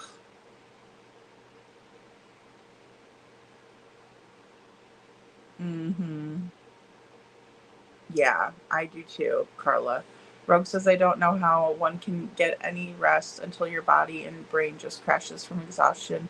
I have so much respect for Seth and I admire his strength. Yeah, absolutely. Absolutely. And we all know where he gets it from. He's Sebastian Strong, you know? Um, he's fueled by Sebastian, that's for sure, in my opinion. And Sammy says, Chris looks like the guy from 90 Day Fiance, Ed Brown. Oh, gosh. Really? Oh, gosh. I'm going to have to go look at him. Ed Brown from 90 Day Fiance. Ah, my friend had me watch that one time with her, and it was pretty interesting. I can't lie. They are both wearing a smartwatch or something like that, in my opinion. Yeah, it's hard to know what's going on with like the yellow jacket too, though, because he's got the hoodie, he's got the slicker or whatever yellow, raincoat. Um, it's so hard to tell Detroit, but it definitely looks like they were incommunicado with each other, at some point. Um, Sammy says, when I was falling asleep, you were talking about something that you would see on the mob crew that you had been, you'd seen the episode about it a couple weeks ago. I can't remember what it is, but his episode today. So I only got a little bit of today's episode, but I know that, well, I was mainly talking about that. I think the lights theory that Chris from Mob Crew has come up with is like really, really accurate to what I think could have happened, right? Like it makes so much sense to me, even down to what really, really gets me is the lights on the vehicle, the mystery vehicle. When they pop on, or excuse me, when they pull in and then they cut the lights off and the motion sensor is activated right at that point with the lights, and then they wait and it cuts off, and then when they turn the lights on again and they cut on, again, the motion sensor lights, that makes a lot of sense to me, and how we could have gotten that still shot. And so, and then of course it would also explain, the neighbors saying that there's a mystery car that, came in on Kellen, turns around, pulls in, parks, and sits there for a couple of minutes, and then, backs onto Kellen and leaves. So, the windows in Katie. Oh, I know what you're talking about now, Sammy. Yeah. So the windows in Katie's, or excuse me, the window in Katie's room seemed to be illuminated by, like a light fixture inside of the house, like it was on. And they had a still of that, but that was like some of the ones that Steve Fisher had put out. That's why I'm a little bit iffy on kind of what those really are, in case. He always does a great job, Carla. I don't know. It's Chris and Edgar. I just got that. That's funny. Sammy and Mitty, that's funny. Jen says that sounds like a conspiracy of some kind just to get rid of one 15-year-old, in my opinion. Oh, yeah, absolutely. Absolutely. And some of them are going to seem like that too. Some of our theories could seem, like conspiracy driven. Yeah, Vic, me too. Carlos says America's Most Wanted did get his face, and the fact that he's missing out to the world. They sure did. Maybe the facts are not correct and not put out what we feel they should be. But two important things missing in his face. Absolutely. Absolutely. And like I said, I think that's going to draw people and make them want to know more. I also think that, Seth's determination and love for his son, I think, will pull in people's, feelings and emotions, because they're going to be able to relate. And I think that's one of the biggest things that you want to do as a parent of a missing child, is relate to the public, show them how much you care. And I think that is, that's going to really speak volumes, for helping get awareness and people involved in the case, that weren't, or that only saw it for the one night. So absolutely, Carla, thank you. And I appreciate that, because, that is the positive and really important. Um, Good night, Kathy. Thank you so much for being here. I'm right behind you. I am right behind you. Um, if I would have drank a coffee, I probably would have been on a little bit later, but we've been on for 3.5 hours, so that we did a good talk with nothing really planned. You guys are always so interesting. You guys keep me busy here. Detroit Rock City says, and my brain, thinking again. You guys kicked my brain into to jumpstart again, so thank you for that. I believe everything that could go wrong went wrong, and this is a group cover up. In my opinion, it definitely didn't go as planned, and it's unraveling quickly. I pray every day for justice. Detroit, I'm right there with you here lately, wondering how many are actually directly involved, but then also how many have guilty knowledge, right?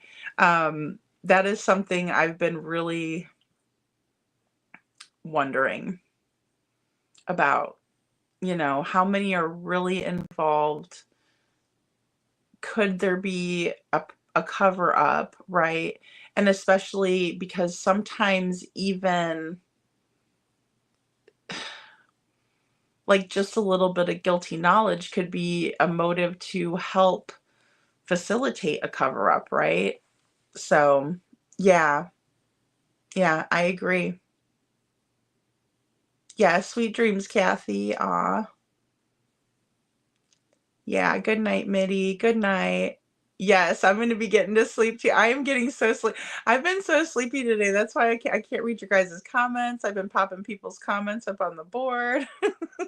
But it's a good thing. I got a lot done today. I just got up earlier than usual. I got up at like 9:30 this morning. I'm not used to getting up that early, and I went to bed at like 4, I think, when I finally pooped out last night. So, but you guys, this has been a great live. I mean, I really enjoyed the conversation tonight, and I think we've kind of like, tried to like shave off some of the things that maybe don't belong, and kind of get it down to bare bones. Um, because I think that's what we have to do, to kind of get it right. It's just going to be so hard. It's not easy, but I appreciate you guys keeping everybody in your prayers, and, just always trying to use deductive reasoning to kind of figure this out. But I think it's going to be a little bit more intricate than even I thought in the beginning. When I really started to kind of um, like get together in my brain, or compartmentalize, like, you know, what could have happened, what are the probabilities of that being possible, probable, kind of a thing.